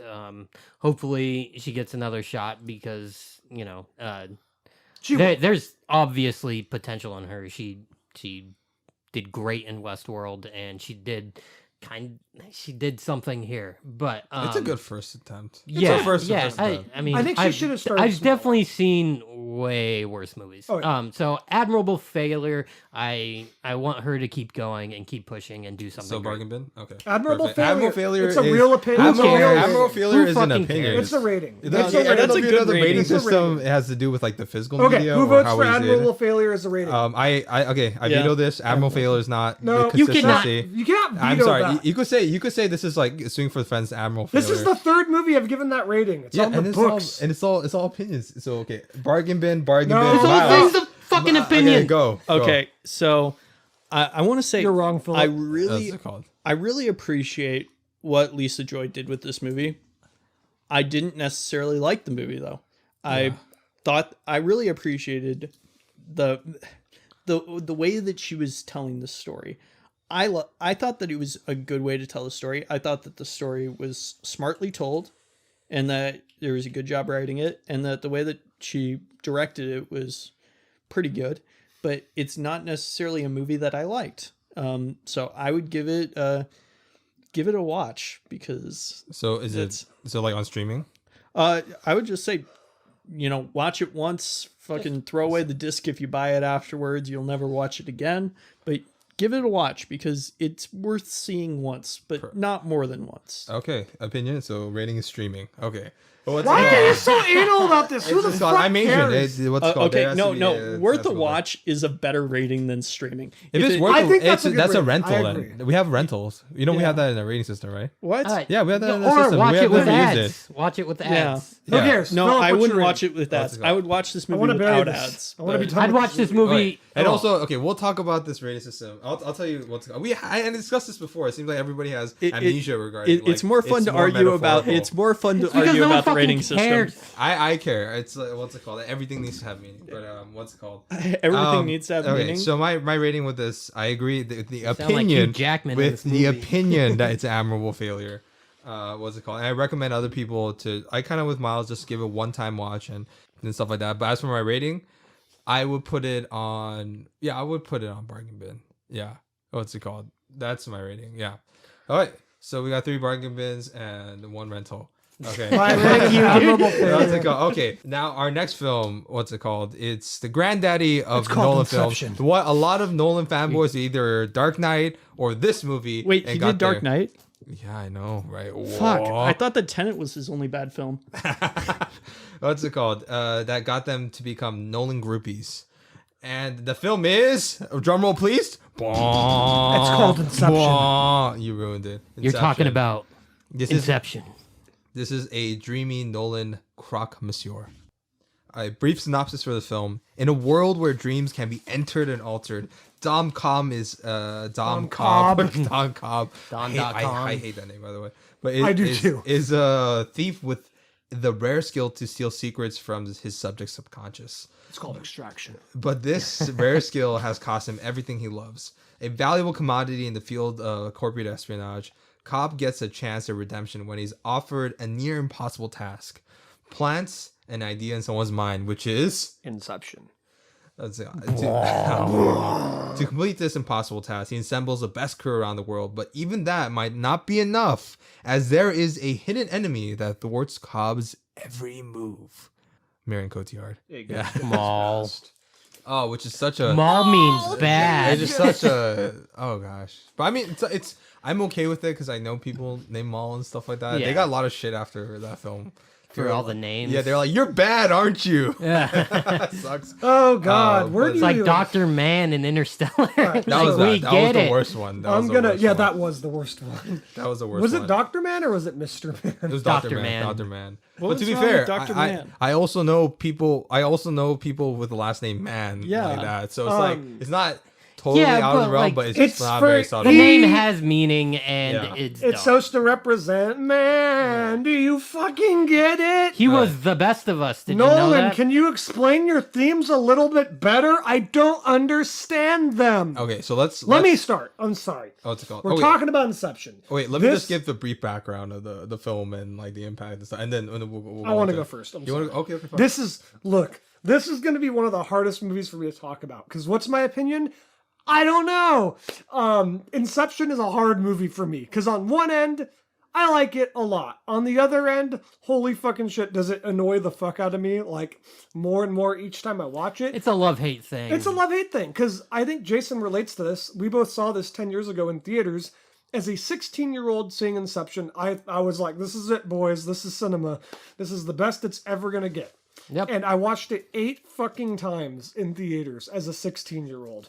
Can Now, you say that again? I watched it 8 fucking No. times. The same theater. in Theater. I don't care. theaters. I don't care. Theaters. Point being, then you grow up, right? And you realize, hey, that wasn't so great. And this is my favorite theory of Jason's. When you watch a Nolan movie, the first time you watch it, you're like, that's pretty good. But upon rewatching it, you realize, hey, wait a minute. It's ironic he directed The Prestige because his whole fucking career is the magic trick in The Prestige. Yeah. He's making you look one way while he does something else. But I'll allow Philip to give the background because this is going to be a fun conversation to be had. All right. So Christopher Nolan, up and coming filmmaker, from what's it called? He's on a trailblazer path. He started off with Following, which was made on. I love Following. Following. Yeah, Following is underrated, I think, for his filmography. I have the Blu-ray, the Criterion Blu-ray, and Me my too. dash in my car. It's impressive. He basically made it for like a car. Like he sold a car. Like it's basically like the budget is yeah, like it was he like sold a car. $5,000 or Yeah. something. Yeah. And then, but he shot it over a year. It was like, and nobody got paid. He did Following, and that got him clout. And then he did Memento, which was like just another home run after that. Yeah. And then that was like that put him on the map. But then he did Insomnia, which was also like getting critical clout and probably commercial good. clout, but it didn't further his It's not. indie I legacy. wouldn't call that a Nolan Yeah. film, right? I- It's not like super high concept or anything like It's that. definitely the closest thing he's done to a small scale story. Yeah, I still say it's Nolan because that has his own idea, like with like the sleep cycles and there's no nights and stuff like that. That's very Nolan-esque about it. Yeah, but not, Yeah, but not it's to not- the extent that we know him when- to be. Yeah. Is definitely his called most skills. Insomnia. But and then he made what's called. But then after that, he somehow got the role of because they really liked him from Insomnia. That's what got him. Like he had critical clout, not critical, commercial clout now, and did Batman Begins. And then that film was critically acclaimed. It rebooted a franchise that was kind of dead in the waters after Batman and Robin and Batman Forever. And he followed that up with Prestige, and then, but now Knight. what really, Dark Knight. Just like everybody was sucking on his cock It was afterwards. what a run, honestly. Yeah. Would you say that that's the golden age of superhero movies? 2008 was Iron Man and Dark Knight, so that was a good year. Now Yeah, that I sure. remember, I'm a Marvel and I'm a DC. That's yes. I'm glad I'm not the only one who remembers that. That was an interesting era for comic book fans. So with all this clout behind him, he finally, because he had the script for a while, was able to get financing for not just $68 million at Lisa Joy. He got it for $160 million. At that point, probably inflation is closer to 200 or 180 now, which is huge for an original property. Yeah. For Inception, and that was a film that most people didn't even know what's the meaning of the title at the point. So it was just like, it was a huge bold on their part. The trailers were all really good. Like I remember being like a seventh, or no, I think I was probably in high school already, so probably like a ninth grader. And that first teaser came out, and it's a real simple teaser. It's just a shot of a glass of water, kind of starting to change like in a gravity sense, and then also like kind of a shot of like the hotel room, like the hallway turning. Yeah, you see Joseph Gordon-Levitt like running down the hallway, Yeah, and that was the shot where I was like, "Oh fuck yeah!" Yeah, like that really caught my interest as a high schooler. I was like, "Holy shit!" Yeah, and that was cool. And when the film came out, it was a critical and commercial success. And I agree with you guys. That teaser got me so wet. Like I was like coming in my pants every time it came in theaters. I went to theaters just to watch the teaser. Right? I know it's on online and stuff, but back then shitty quality online. But to see that and the thing. And that was super cool. And then, it made And then, of course, the trailer we made fun of, you're talking about dreams. I seriously watched that trailer like 100 times. Yeah. Oh, no. Yeah, I agree with, it's like the one thing that every kid wanted to see. And it's called, they made like 3 or something trailers, right? 1 teaser, 3 trailers. So it was a lot. But good trailers that didn't really reveal much. No, almost nothing. Yeah. And the film made over $800 million in the box office.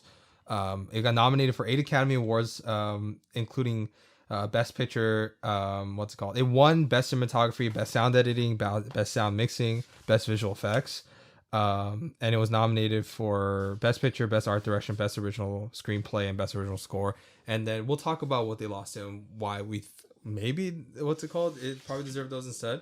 So yeah, it was a phenomenon at the time, and now after this, Nolan can do whatever we want, and we get the Nolan that we now know as. Got Interstellar, one of my favorite movies of all time, if not my favorite movie of all time. Are you serious? So let's talk about everyone's familiarity with Nolan. Have you guys seen every single film he made? Do you guys do you guys like him? You guys think he's overrated? Do you think I can't say overrated. every single film that he's ever made? I but think the vast majority. Yes. Nolan, I have seen everything he's made. I don't love him. I don't think he particularly writes really good dialogue. I don't think that he's that great with characterization, with a few exceptions. But I already kind of said it when we were talking about Reminiscence, but my biggest problem with him is he's a big spectacle guy. Everybody knows that. But a lot of the time, especially in his last 3 or 4 movies, he's taking spectacle over basically anything else, to the point where there really just feels like there's no core to the movies. Tenet is, of course, the best example where, that movie... Worst example. Yeah, well, I meant the best example of what I'm trying to say. Yeah. There is no emotional core to that movie. There's a small, frail little attempt at an emotional core, and it completely fails. So I think that he has the tendency to, look how crazy this shit is, and look how overly complex it is, and it usually isn't, and it's usually not that crazy, and it's just, I don't know. I tend to think that he is so obsessed with making his movies quote-unquote smart and quote-unquote big that a lot of the times it just ends up being like, ugh, it's just a fucking mess. Yeah. Usually. In general, I think that the first 20 minutes of a Christopher Nolan film are usually some of the best, openings to films that you see. Yeah, he knows how to open a He movie, can for sure. build a He knows world how to quickly. make movies very well. Yeah. And especially with Inception, Interstellar, and even Batman Begins and The Dark Knight, his opening sequences always seem to explain what's going on in the world. Sets the You stakes. understand He's not a bad what's director. going on. He just annoys the shit out No, of he's a great director. I Yeah. think when it comes to writing and stuff. Well, I think his issue is always the script. It's never the filmmaking is visuals that great. he puts The up filmmaking and is phenomenal. I think visuals. Okay, well, when we get to visuals for this film and also his stuff, I'll get to my criticism. But I think that would fix in his later films. But yeah, we'll talk about that. So I think that his first and third acts are his best, generally in the film. In the middle of his films, it does kind of seem to run on overly long sometimes, or fall a little bit flat. But I think he begins and ends movies excellently. I agree that most of the case, except Dark Knight, but Yeah. I don't want to get in too much into it. yeah, I'm just saying in general. We'll do a Nolan Interstellar, episode. Interstellar, like the I don't like The third Interstellar. act I'm of that sorry, movie Miles. kind of blows, in my opinion. What I are you like talking about? I love the third act of Interstellar No. fucking Okay. sucks. I already see this. I see a vision of us going 3 hours into We Nolan will, stuff. we will, Let's- we will, we will do a let's- Nolan episode. Yeah, and then Yes. what's called, Christopher Nolan will return. and then with regarding Blake stuff, I'm gonna address on my own opinions on Nolan later Let's just on talk when we about talk about Inception. this. But we'll get back to Inception. So I mean, the film starts off with the initial heist with the Sato dream. What do you guys think about the opening? It's The- great. the- It's a the- great Oh, opening. yeah, it's a great perfect. I mean, so It they did establishes everything right. everything. Yeah, they establish all the rules of going into dreams without really ever saying anything. And they you can build up visually see, Cobb. you can visually see, oh yeah, if somebody's falling, it can shift gravity. If the person who's the dreamer gets kicked out of the dream, then the dream starts falling apart. You see that, hey, basically they're going in and there's a chance for the person who's dreaming to get attacked by the people's subconscious that's getting the put projections. in. Yeah, the And, projections. and they also do a pretty good job at establishing Cobb. This whole movie And is Maul. and Maul. Yeah, well, that is Yeah. Cobb. It establishes that Cobb is they always say, leave your personal shit at home, don't bring it to work. Cobb is the worst at this. Yeah. He is bringing all of his guilt, all of his shame, all of his regrets in a place where they quite literally fuck up everything. And it he even happens. brings a train. He even Yeah. that's like actually one of the funniest parts of the movie because I'm like, come on, Cobb, get it together. We've been in here for 5 minutes. And I know you guys are harping on his screenwriting abilities, and I do have some qualms with that. But I think that is what's it called, and that is an aspect of like solid screenwriting, where it's Yeah, like yeah, it's got that the the opening It is sets great. the good- stage yeah. for the film to Perfect. come introduction really well. Your first time, like all the things in Sid Field's introduction to screenwriting, he does it like actually probably all of his films except like his last two ones like follow that structure to a T, like the 180 page, like 3 acts, inciting incident, all that shit. And sometimes it's formulaic when you say like how people were talking about Inception is so deep, but if you really think about it, It's just a high school. Yeah. Yeah, it's but not- with Nolan, like it never. It's never It actually, always, yeah. It's regardless of what you think of his films, everything feels fresh. But that's what- like and the then- ideas. Yeah, Well, and no, that's like why I he's said, a good he's he's commercial like- director, because it's like while also fooling people thinking he's an art house director, because it's a mix of both, because like his core is simple, but the exterior is Nolan It's is complex. complicated, He's- almost to a fault sometimes. He's the master of, like I said, it's ironic he directed The Prestige. He is the master of making things seem a little more complicated than they are. But you can break down Inception in 2 sentences. It's a heist movie about a guy who feels guilty, and he has to get over that guilt to finish the job. But it's great. But it is like, you add all this shit and these filters on top of it, and it makes it fun. Yeah. It's kind of like what they were trying to do with Reminiscence, but pulled off a little bit better.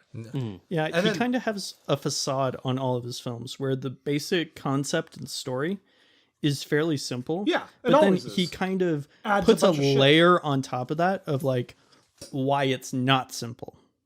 Yeah, he intentionally tries to complicate things. But he does Yeah. it in a good way. He doesn't make it Not always. convoluted. Not always. Well, okay, but most of the Okay, time, let's just talk about Inception. okay. So like We'll talk about Nolan. So by the way, eventually. in the first scene, so it opens up with him on the beach, which kind of sets up later on. Yeah. And like good visual storytelling on that part, Yeah. like setting up like recurring visual elements for us to see, and then the audience will instantly Kids on the recognize, beach. and then Yeah. same clothes and stuff. The kid's on the beach, and then he goes and meets old Old Saito. Yeah. And, By the way, spoiler alert, but it's been Yeah. out for 10 years or 12, 11 years.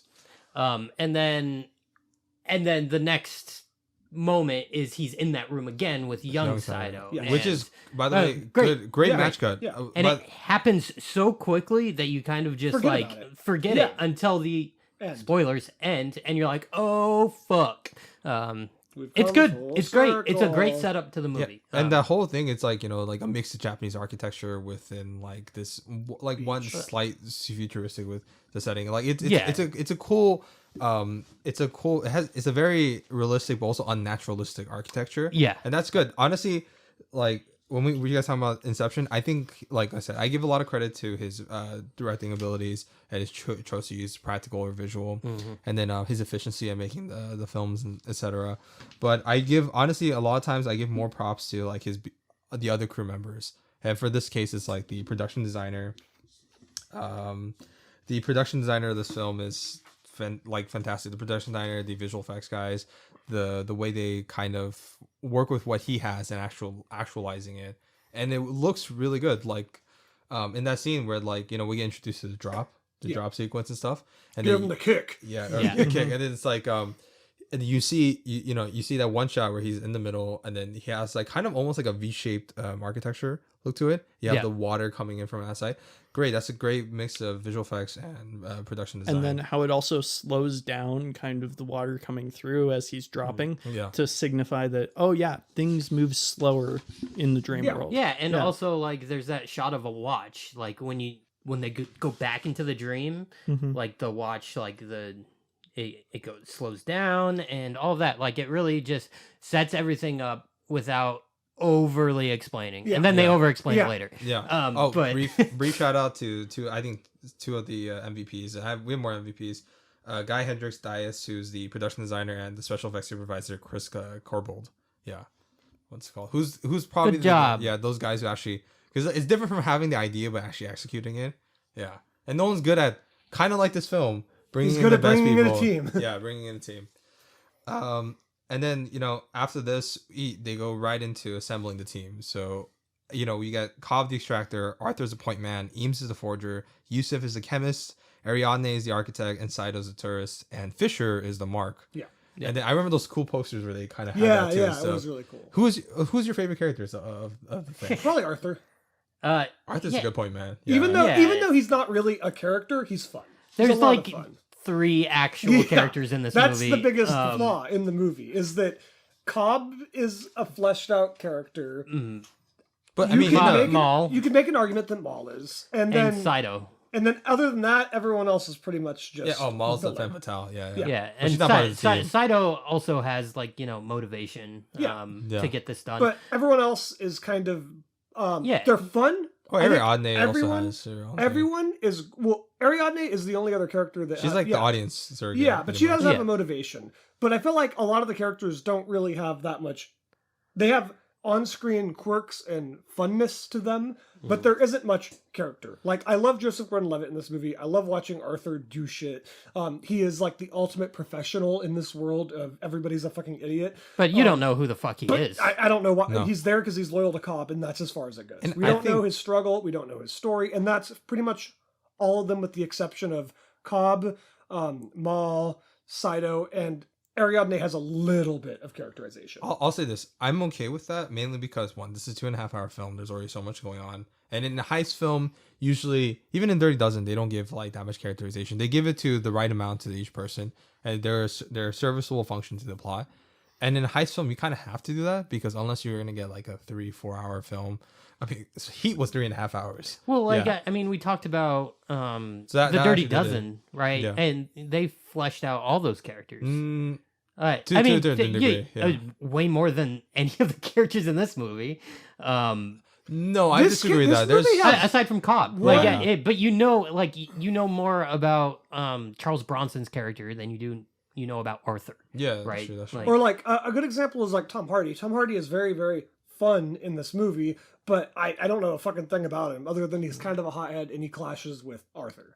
And I'm okay with that. Like, it's just a job for hire. Yeah. But I don't know. It is jarring, but whatever. Moving on. Not for me, because it's like I'm like used to films like Rafifi and like Ocean, like the original Ocean's 11, and then Dirty Dozen is a special case. Even though that film, I don't think like it does enough, like perfect for that. It makes you care about him. Yeah, like about those people. I didn't care about anyone in this movie. Your mind is the scene of the crime. I mean, I cared to a certain extent. No, I disagree with. Yeah, they've enough, but it's like I said, in a heist film, like, in the time that you have, right, you have to be very optimal on who characterization you do and which focus that you do. And I think they chose the right focus to have the emotional journey of the film focus on Cobb's arc. Yeah, and absolutely. that being the backbone.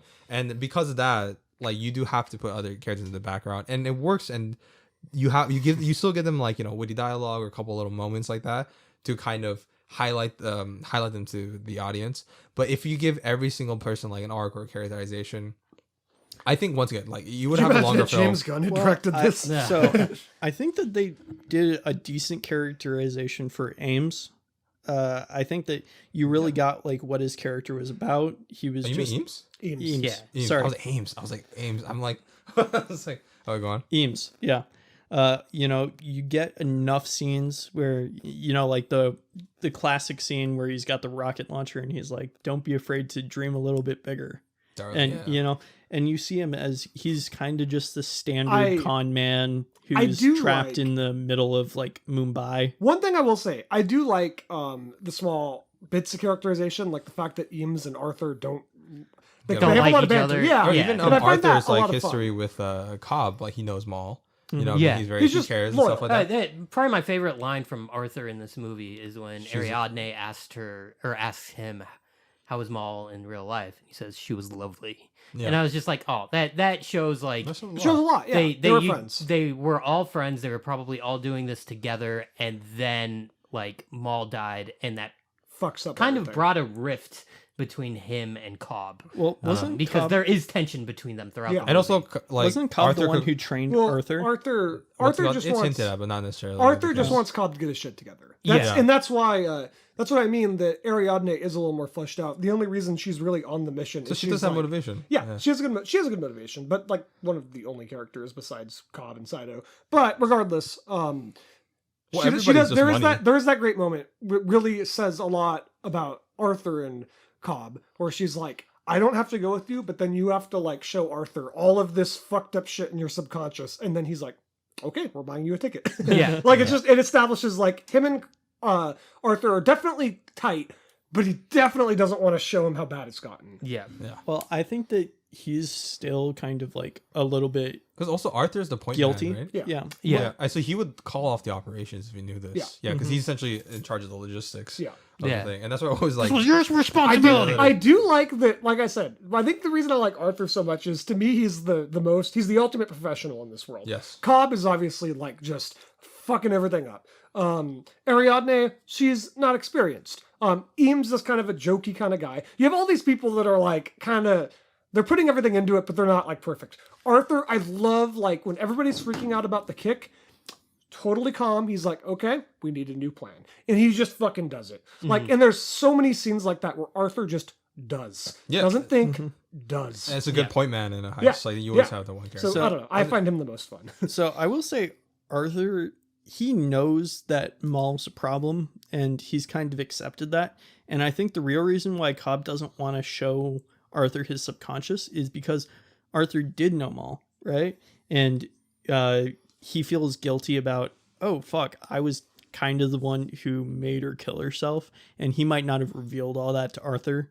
And he feels so guilty about Arthur it that kinda he doesn't knows. want. Yeah, he kind of knows, but Cobb feels like he's hiding it well enough. So But he hasn't shown him how bad it is. Like, Yeah. there's the famous line, I'd hate to see out of control. Yeah. He's like, Cobb, you just fucked up everything, bro. Joseph Yeah. Gordon-Levitt, I also like that guy. He brings a lot of. He's- lot yeah, of he's Oh, great. I love. I love he's JGL. great, and he's a great person. I think. Yeah. Like he even has a hit record company, which I Yeah, think is pretty yeah. cool and stuff. Yeah, Yeah. I love Joseph Gordon-Levitt. The entire cast, like you have a lot of. Yeah, the cast is great. Everybody, I'm not saying there's a problem. We should just move on from this point. Everyone is great, though. On a strictly performance base, everybody is absolutely perfect. Yeah, everyone kills it. Even like Michael Caine shows up for one scene and is great. Like, I just love that scene where he's like basically pleading with Cobb. He's like, Cobb, just accept what's happened, man. Like, Yeah. there's that scene where he's like, come back to reality.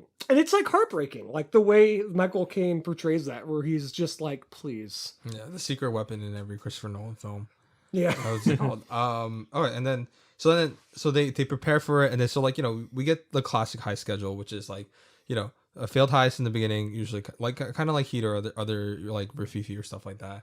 You assemble the team, you plan for the heist, and then the actual heist is actually like takes in the last third of the film or stuff like that. And this one, it's like about halfway. So Yeah. Yeah, it's a little less than halfway. Like Yeah. I checked it, and I was like, man, they go in early. Like, Yeah. it's a lot of time spent in those dreams. It's Yeah. really well, well, they paced, though. kind of That's one structure it thing. like 3 heists in one. So I think that's why it goes in so Yeah, early. that makes sense. Like, and then the levels. So let's go with there's 4 levels technically, right? Because like Yeah. you're doing it to the thing. First level is from Yusuf. He's a dreamer. It's in Los Angeles. Second level is Arthur, the hotel. The third level is actually Fisher's, and it's this mountain hospital and like with ice and stuff like that. And the fourth level is Limbo. What is your favorite level or the one they went to? The hotel. Definitely the hotel. The hotel. Yeah. I agree with that.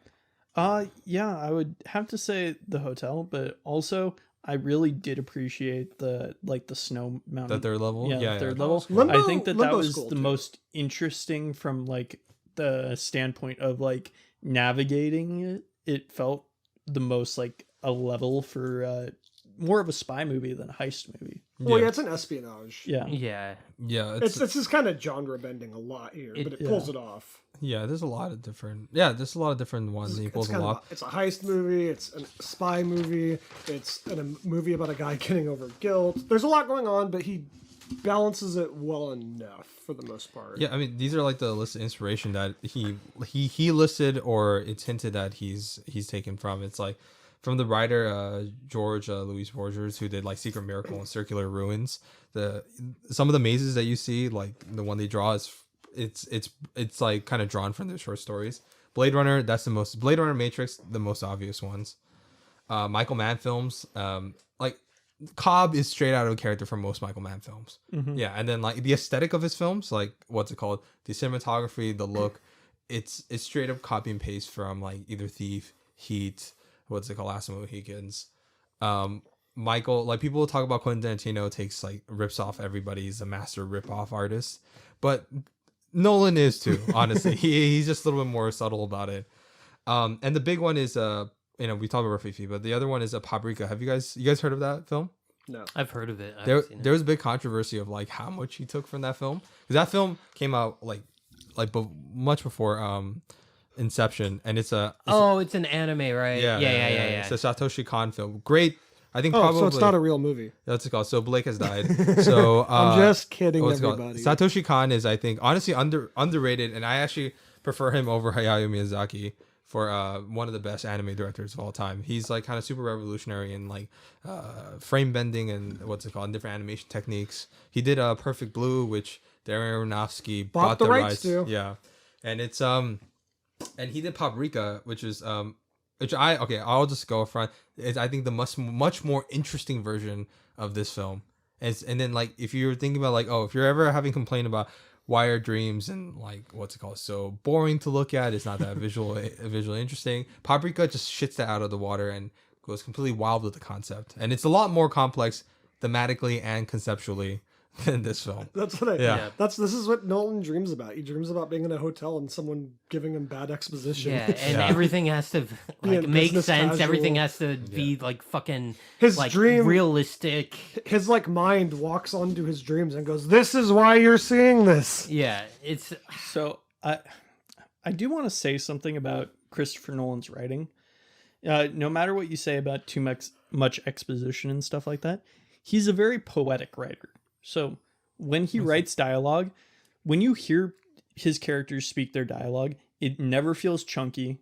It feels basically very flowy. What? Clunky, right? Clunky. Okay, clunky. I'll say chunky. I say though, a lot of the times it feels overly cinematic.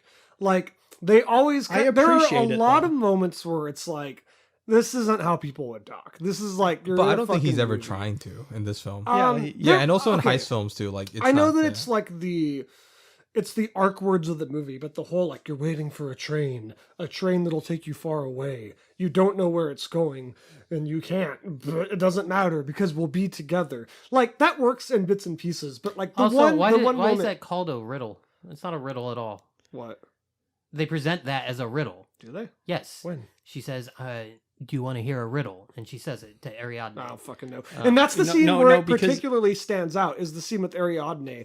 Like, I know that it's just Cobb's subconscious bleeding, but I don't know. I've always found that scene to be like, okay.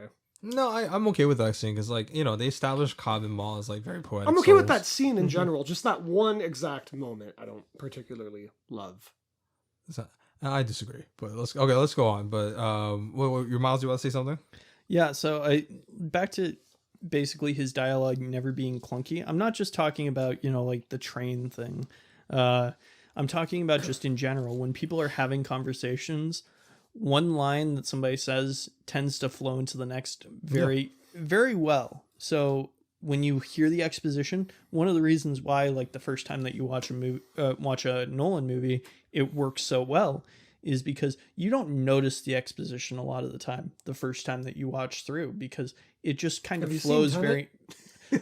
Okay, we're not talking about Tenet. Tenet sucked. I'm talking in general. Your opinion flips off on the film not so much. You were like, it sucks, and then like I watch an HBO Max, and then sound mixing's good. I like it, and then now it sucks. And then 2 weeks later, it's great. Okay, I said that I like Tenet mostly to piss off Blake, but Alright. it didn't work. Miles does that. Okay, well, let's go. Yeah. We'll talk about, because I have my opinions, but I don't want to say it because Yeah. it could go really long. But let's go on. What were you about to say, Miles?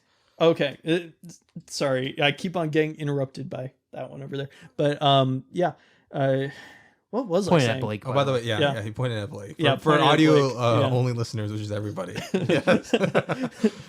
If I ever mention that one, it's probably Blake. Yeah, I forget what I was gonna say, but The we'll just dialogue and move stuff on. like that. Oh yeah, dialogue flows very well, so the exposition doesn't feel like exposition. It's not just like Core just listing out a bunch of step-by-step stuff. I agree with you on your first couple watches, but as you see this movie more and more, it becomes very apparent. Like Yes. But then- Ariadne exists as a character to explain. Yeah, which is fine because I think like she exists operate... as Cobb's moral conscience. Like that's her role in the movie is to like basically But there's a be lot like of, the little angel on her shoulder but on and his I'm not shoulder while saying Maul's it's the devil. like you know? some fatal flaw, but it is very apparent. That's why she's there. There's a lot of scenes of Ariadne just being like, "Oh, what's this?" or like, "Oh, what are we doing? What's Mr. Fish?" or is Mr. Fisher or what do they call the trick to tell the person they're in a dream to kind of like get them to turn on their Mr. Charles? Mr. Charles. Charles. Like, what's Mr. Charles? There's a lot of scenes like that where it's apparent that Ariadne is there to ask those questions. Which is fine. I'm not I saying think it's that's some good. giant fatal flaw, but it is a little annoying at times. And not for me, because I think, especially for it's designed because every movie is designed for, well, not every movie, but most movies are designed for first time viewing, right? Mm-hmm. So, and especially for commercial blockbuster films like this one, and you do kind of need the audience surrogates for you to understand the film, or what's it called, to understand the first time and to get context for the scene afterwards or the scene before that. Actually, I think that might have been the problem with the exposition in Reminiscence is that there was no audience surrogate in that I film. can see that, yeah. You know, Yeah. it's everybody kind of knew what was going on. So when they did the exposition to explain what was going on, there was really nobody to explain it to. Yeah, and look, and sometimes, especially for heist films, where exposition is absolutely necessary, that audience surrogate is like, you know, they teach in like film school all the time, where it's a necessity at points if you want people, basically to have the audience be brought along this journey. And if you don't have the audience surrogate, it'd be lost, or you don't have the necessary guide, and for them it doesn't feel like there's structure. So I'm okay with that. It's not a big issue. And even the exposition, like I said, I've seen much worse. And also in this film, it feels appropriate considering the concept, and they have to discuss it for the first time. Yeah, I mean, and there's a stuff lot like of that. big stuff that needs to be explained, so it And makes sense. They're teaching her how to go Yeah. into dreams Okay, and it's stuff. fine. So Let's it does just work. moving on. What's it called? Blake is rushing because he has to work out at the gym. Well, I just also, but this will be like a 3-hour conversation if we keep arguing. Yeah. Well, we're pretty much almost done. So let's get into some of our favorite shots or sequences. For me, okay, obviously, let's just blow this out of the water. The elephant in the room. We all know this. It's the fucking hotel sequence of Joseph Yeah. Gordon-Levitt. The first and the time rotating. So I good. saw that, So I came good. in my pants. Not literally. But yeah, it's breathtaking. And if you look at the behind the scenes stuff, it's pretty fucking cool. Like major props. Yeah, they use the same contraption or the same idea as the Stanley Kubrick's 2001: A Space Odyssey. Please tell me everyone's seen this. Yes. Yes. What's that? What's it called? Okay, so Jason just died. I know he's watched it. What's it called? We talked about it before. And then which also, Blake, I invited you to the one that Christopher Nolan actually showed up. No, you Yes, I did not. And How dare you? I told Ron, invite everybody. He told me he has. So maybe he hasn't. But I did mention him to tell everybody. So you didn't personally come to my house with an invitation in hand? I should have. And we did look close at the time. What's it called?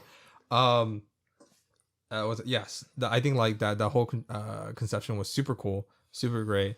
It was, like I said, it fooled me into believing that an actual hotel was like moving around and stuff, spinning and stuff, and it's such a great idea. It's Such a fucking cool fight scene. Like, yeah. That's his best action sequence ever. It looks great. And I don't know. It's one of my favorite action sequences. He's been trying to replicate it ever since. Like literally 90% of Tenet was just trying to replicate that, you know, the feeling of that hotel. Yeah, scene, something that feels Yeah. off, but is also really cool and interesting. Yeah. but it but was like hilarious in that movie. At times. The bird. Yeah, the birds. Okay, no, Um, no We'll talk Tenet about- talk. okay, No no Tenet more talk. Tenet. Okay.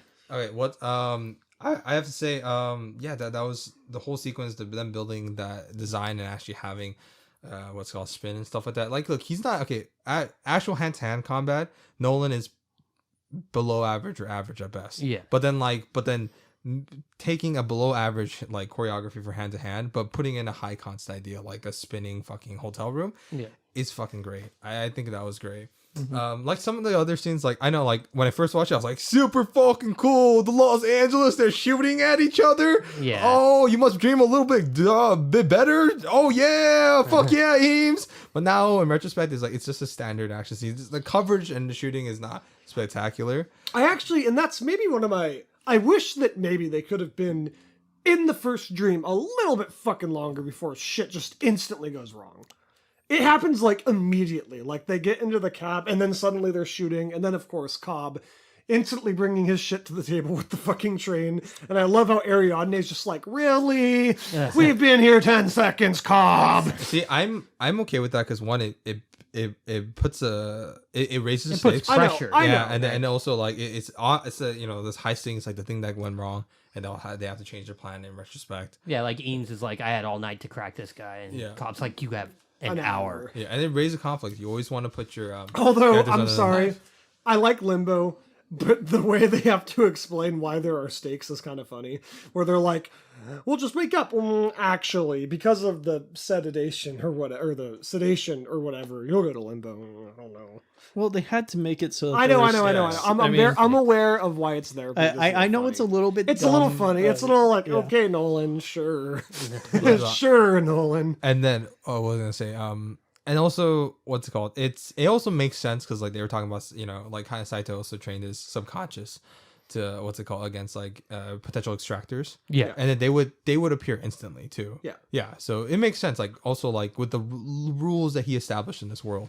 Yeah. Yeah. Yeah. No, it all works. It all works. And then yeah, this the second level is the hotel, which we already talked about. That was probably the best It's sequence. fun. And the kick was great too, where like they're all where he has to figure out how to like Yeah, the zero gravity sequence was Yeah. great Yeah. as well. I mean, the actual timing of it, like he only has 2 minutes and stuff, but then this obviously takes longer than 2 I minutes. will say yeah, this It's though. fine, One yeah. thing that's always bothered me. This isn't even like adult Blake talking. I feel like you see that fucking van falling for like an hour. Yeah. And it always looks like it's higher up than it was in the Yeah. last shot. Yeah, But it's the one- like in Monty Python where they keep on cutting back to the guy running on the field, and he just starts back like farther away than he But, was when they Jason, cut what were you away gonna from say? it. The one thing that bothers me is during the rotating fight sequence. What's happened to everyone asleep? Are they just getting thrashed around like in the hotel? That is one thing Yeah. about the kicks. Joseph Gordon-Levitt's the only one that feels Yeah, it. yeah. It felt like technically the, doesn't make it's- sense. it felt like the kicks weren't very consistent. Yeah, No. because also why wouldn't the first kick just wake like at the very And least? also, Yeah, like Joseph Gordon-Levitt. the Yeah. the chemist says, "Oh, I've specially formulated The this inner for function. inner ear the function." fucking van should have woken them up. Yeah, the Or- van or- should have or at woken least them up. just- Oh wait, no. Gordon-Levitt Okay, no, should they have did woken establish up. that they have to be dropped from the previous level in order for them. Yeah. I know, but, but then Joseph wouldn't- Gordon-Levitt would should wake have up. woken Yeah. up. Yeah, He he should should have have woken woken up up. in the van. What's it called? Because he's the dreamer. Yeah, Well, no, but Well, then he's not. No, because- he's not under station though.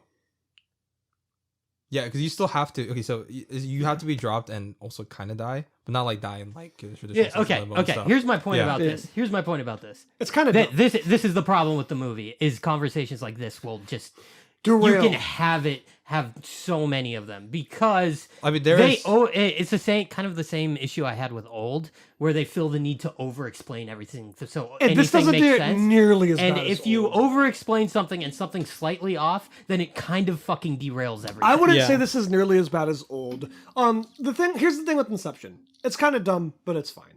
Like that's Yeah, that's yeah. that's what you have to tell Like, yourself. just don't think about it too hard. Then it's a really good movie. The problem is Nolan wants you to think Yeah, about it hard. yeah. That It's is the problem. just not about those things. Fucking he wants you to Christopher think Nolan- about the Christopher totem. Nolan goes to bed at night going, "It's so fucking complicated movie."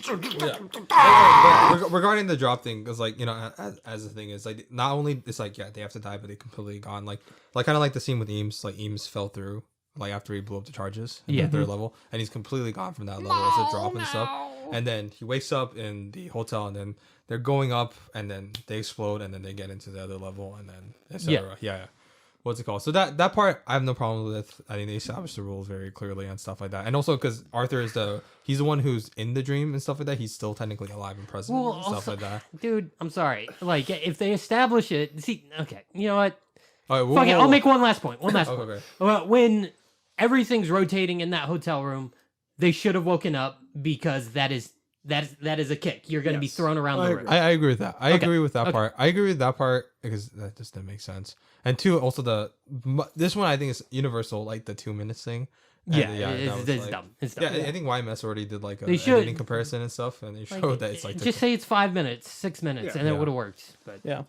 But again, those are the things you could look away from. Yeah. In order You to really enjoy. have to. You have to. You have to. yeah, and So, then Are we gonna go back to favorite shots? yeah, go for sure. Okay. So my favorite shot was actually when they first go into limbo, or when Cobb first goes into limbo, and with Ariadne, and you see all the buildings just falling into the ocean. I thought that was just like That's a cool the shot, most yeah. amazing shot in the film, especially when I was younger. I was like, oh, that's so cool. They've got like the buildings being like sand being washed away by the waves. I literally remember going to the beach and pretending to wash up on the shore of my subconscious when I was 16. You remember that? I do remember that. Mm-hmm. Oh God. Yeah, I liked Inception too much when I was 16. Yeah, I still really like the film. What's it called? It's one of his better ones. It's not my favorite. I'll get into one of my opinions as what's my favorite Nolan film, and it might have been a little bit overpraised, but I think the cultural impact of the film is undeniable. Yeah. And it probably will be a classic down the line. will Because be. of just Yeah, It already At least it aged better it was than- an instant classic. Oh yeah. People love this movie. Something that has never happened to me before. I went to the midnight showing of this movie when it came out, and they had multiple screens showing it at midnight, yeah. and everyone left the theater, and there were like 300 people standing outside the movie theater just talking Yeah, about and that was it. great. And I was just like, this is what movies should do, and like it really was like a great experience seeing that. For the first time. Watching Inception in theaters the first time is like so much fun. Oh yeah, that's because you guys watched it in IMAX when it came out. I did not. I just watched Yeah, it. At, that was like one of the few Arcade. movies that was in IMAX at the time, wasn't it? Yeah. That was it was cool. Yeah. There At was least- a 10th anniversary too when it came out and stuff like that. It was in IMAX. It was, what's it called? We had to go all the way to San Diego because of the shutdowns and stuff and COVID. Oh my god, I drove all the way to San Diego to watch Tenet, and this is my last thing about it. And I was like, damn, that was annoying.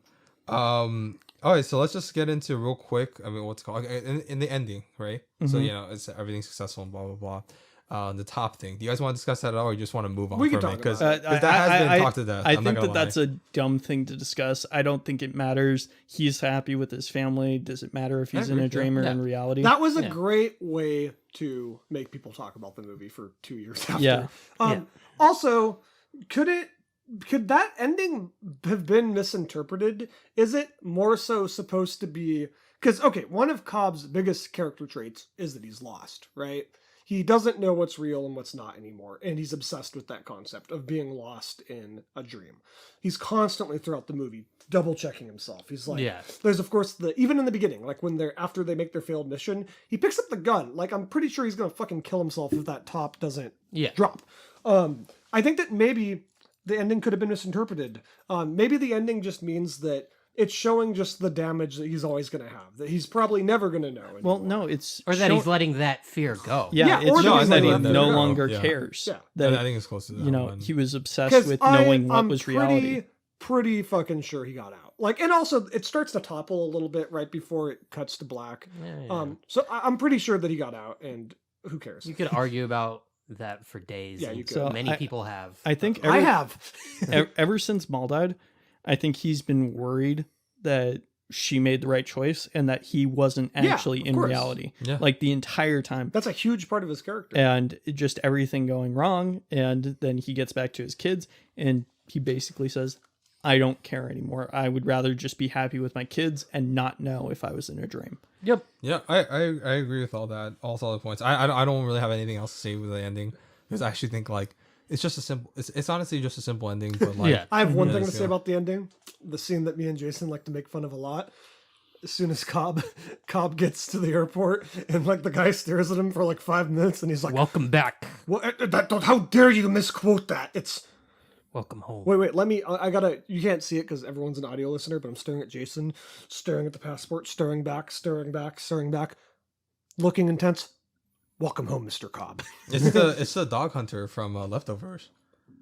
I've never watched Leftovers. You never seen Leftovers? No, I know I gotta watch it because I have Oh, a gosh. thing about Lost. But yeah, I don't know. I find that scene kind of funny, and that's Christopher Nolan adding tension for no reason.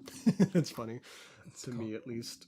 And then let's just get into. I know we talked about technical stuff a lot of it, but kind of wanted to highlight some of the I think of what's called the underrated heroes of this film, and who I think is a true daddy of this film, because I think without him doesn't work. Lee Smith, the editor, who is kick ass as fuck. And the soundtrack. Yes, and the soundtrack, this Hans Zimmer, which I liked a lot as a kid. I like less now, but I still recognize the impact of Hans Zimmer's score for this film. I think that this movie would not have worked without such a powerful score. Like, it really does.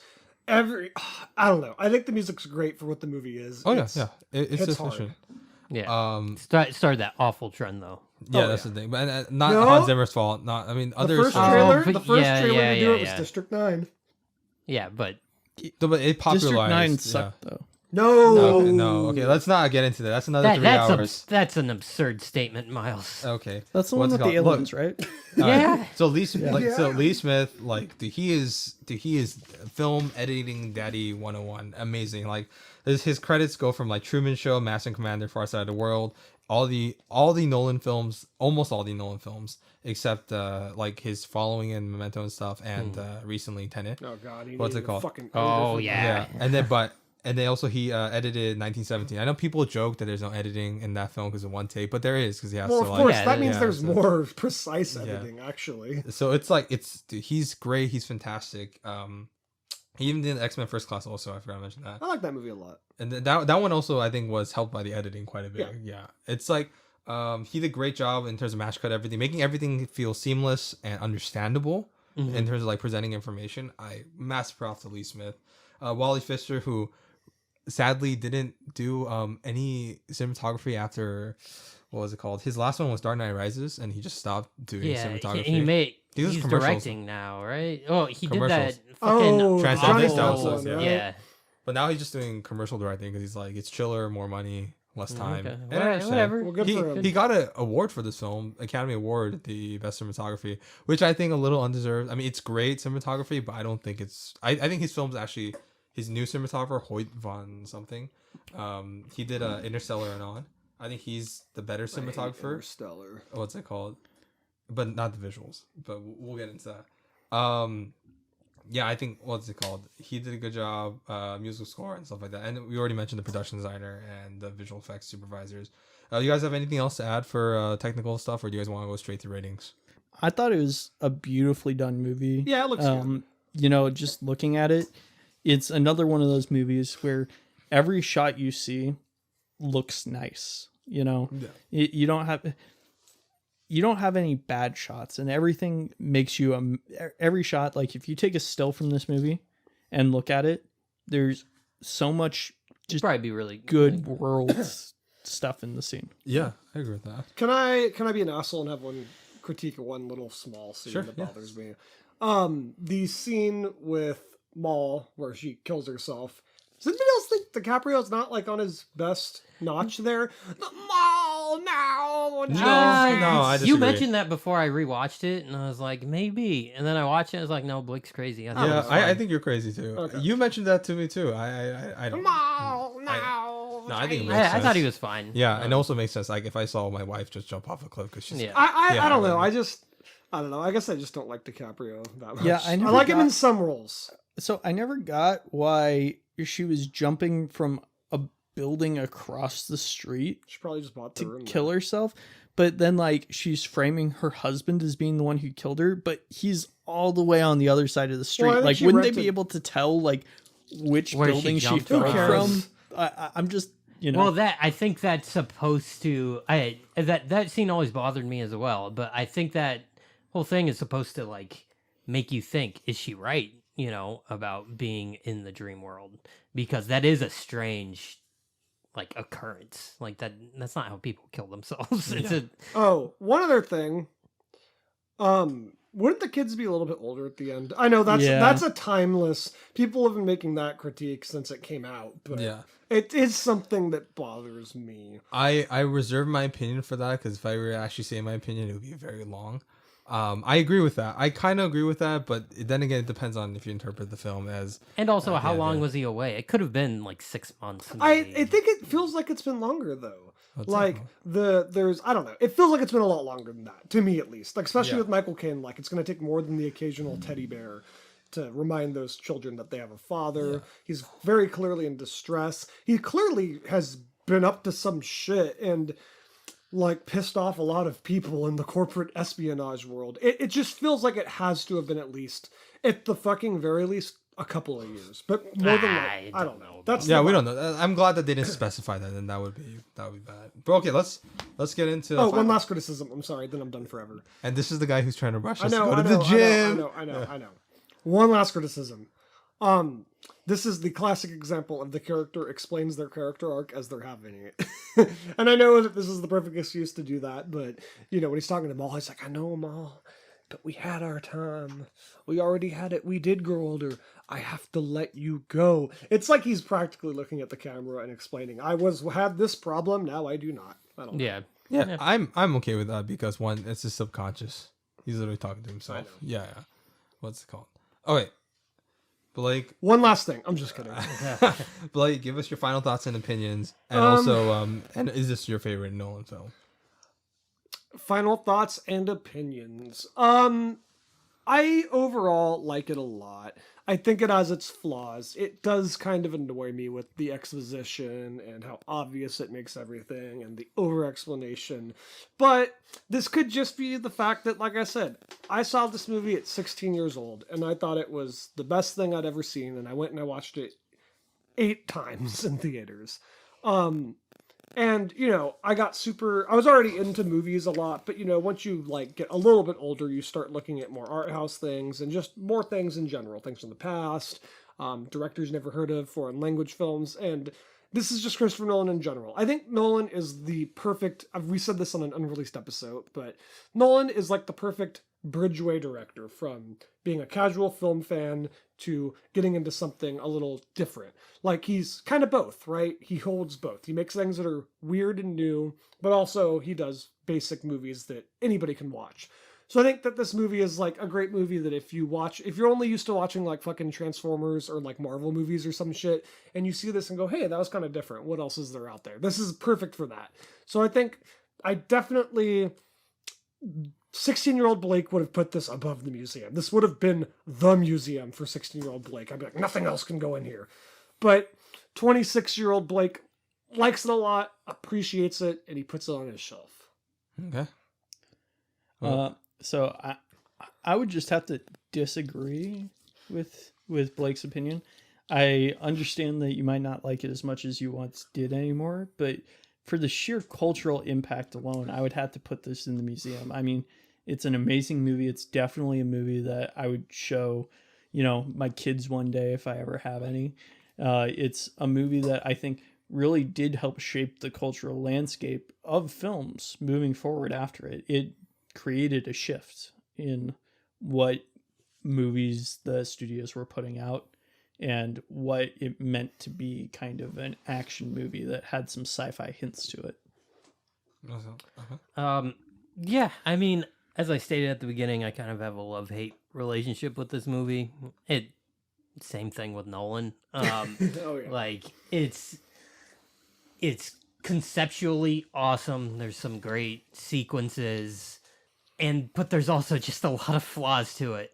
But again, going back to what Miles said, the cultural impact of this movie, especially like when it was released, I don't remember, and maybe it's because it was, you know, right age for me to be a part of that. I don't remember seeing society be so consumed by one movie. Yeah, you it was know? impressive. So for that, I would put it on the shelf. I would definitely put it on the shelf, even though it's not my favorite movie that I would ever put there. But I think it deserves to be there. Yeah. So I agree with all the points. All the points made around this film. So I don't want to reiterate. I'll just go straight to my rating and then my thoughts on Dunkirk. My personal feelings on the film, it'll be on the shelf. But as everyone talked about, the cultural impact of this film, and I kind of add that into my rating too. Just also its place, and what I put in preserved in the museum is its place in cinematic history, and did it have the impact, and plus the quality of that, and I think it has. So it does. It's preserved in a museum for me. And then as for how this ranks on my Nolan films, it's good. It's up there, but it's not. It doesn't. It's I think might be like my fourth or third favorite Nolan film. My favorite Nolan film is Dunkirk. What's it called? And that one's because for me, when I see Nolan, because I don't go to Nolan films for I really don't go to Nolan films for characterization or amazing character arts or emotional journey. It's more for it's the theatrical experience that it gives that no one else could give. And I think Dunkirk was probably the best one he did that. And that was probably the cleanest. And that was also, what's it called? That's, I think, where he was at his visual best. Like, you have that one shot of the two people, what's it called? You have the two of the characters, like, putting someone on a gurney and going across the entire beach. Or, like, all the soldiers on, like, the bridge that have to, like, duck down when the plane whizzes by and stuff like that. Visually, like, that's on a whole nother level. And I think that's where he's at his peak. And because I had a problem with his other films, and he talks about before, where he wouldn't storyboard his shit. And he would just shoot it on the day, so you get a lot of reverse shot coverage or dramatic scenes. Yeah. And his reason why was because fuck it, like literally he said that, and I was like, oh okay. That's pretty much my thoughts and feelings. Okay. Yeah, I will say this is probably around my second or third favorite Christopher Nolan film as well. Yeah. With Interstellar definitely being my favorite. And then it's either this or The Prestige that are my second favorite. The Prestige is probably my favorite. Yeah, I would agree with that. Yeah. The Prestige is his. That's the balance you'll never be able to hit again of spectacle meets actual characters. Yeah. You don't know. You don't know. You don't know. Yeah. I agree with that. Speaking of Daddy Hugh. But I agree with Miles. It's like you gotta back off the Interstellar hate. It's like it's not that bad. Yeah, it's a great movie. It's one of the best movies of our generation. I don't hate it. Shit bucket could have been better. Okay, I wouldn't put it on the shit bucket. Okay. Before we go another 3 hours in our future Nolan episode, thank you guys for listening. This is another episode, Half a Clue. Let's go Stay Filthy, you guys. Like and subscribe. Like our please. Instagram. Send us fan mail. Yes. Or dislike and subscribe. Or dislike it's fine. and subscribe. Yeah. Just subscribe. Yeah. Or Jason will like die on the inside. He's dying every week. He's like when he knows his subscriber count hasn't gone up. If you want Jason to live longer and Jason to have a healthy head of hair in the next coming weeks, subscribe. Also read a comment about how bad Blake's choice of movies is. What? Yeah. What choice of movies? I don't know. Just in general, it's like... Whoa. You don't get that because when we had to ditch our original concept for a Polanski film and his house for Reminiscence. No. This was Miles's baby, by the way. It wasn't my baby. Miles was your baby. Miles was like... So you could say that the we keep killing your children, Miles. Wait. I know, right? You could say that the inception of this episode came from Miles because he wanted to do Reminiscence. You planted that seed in our minds. I did plant that seed in your minds. The thing about Inception is it works. Yeah. I legitimately thought Reminiscence was going to be one of the best movies of the year. Wrong. But... I even sent you guys a picture of the reviews and everything. Yeah, but I didn't believe it. What's it called? Oh my gosh. Okay. All right. Thank you guys for listening, and that's a wrap. Interstellar is worse than the Phantom Menace. Bye. That's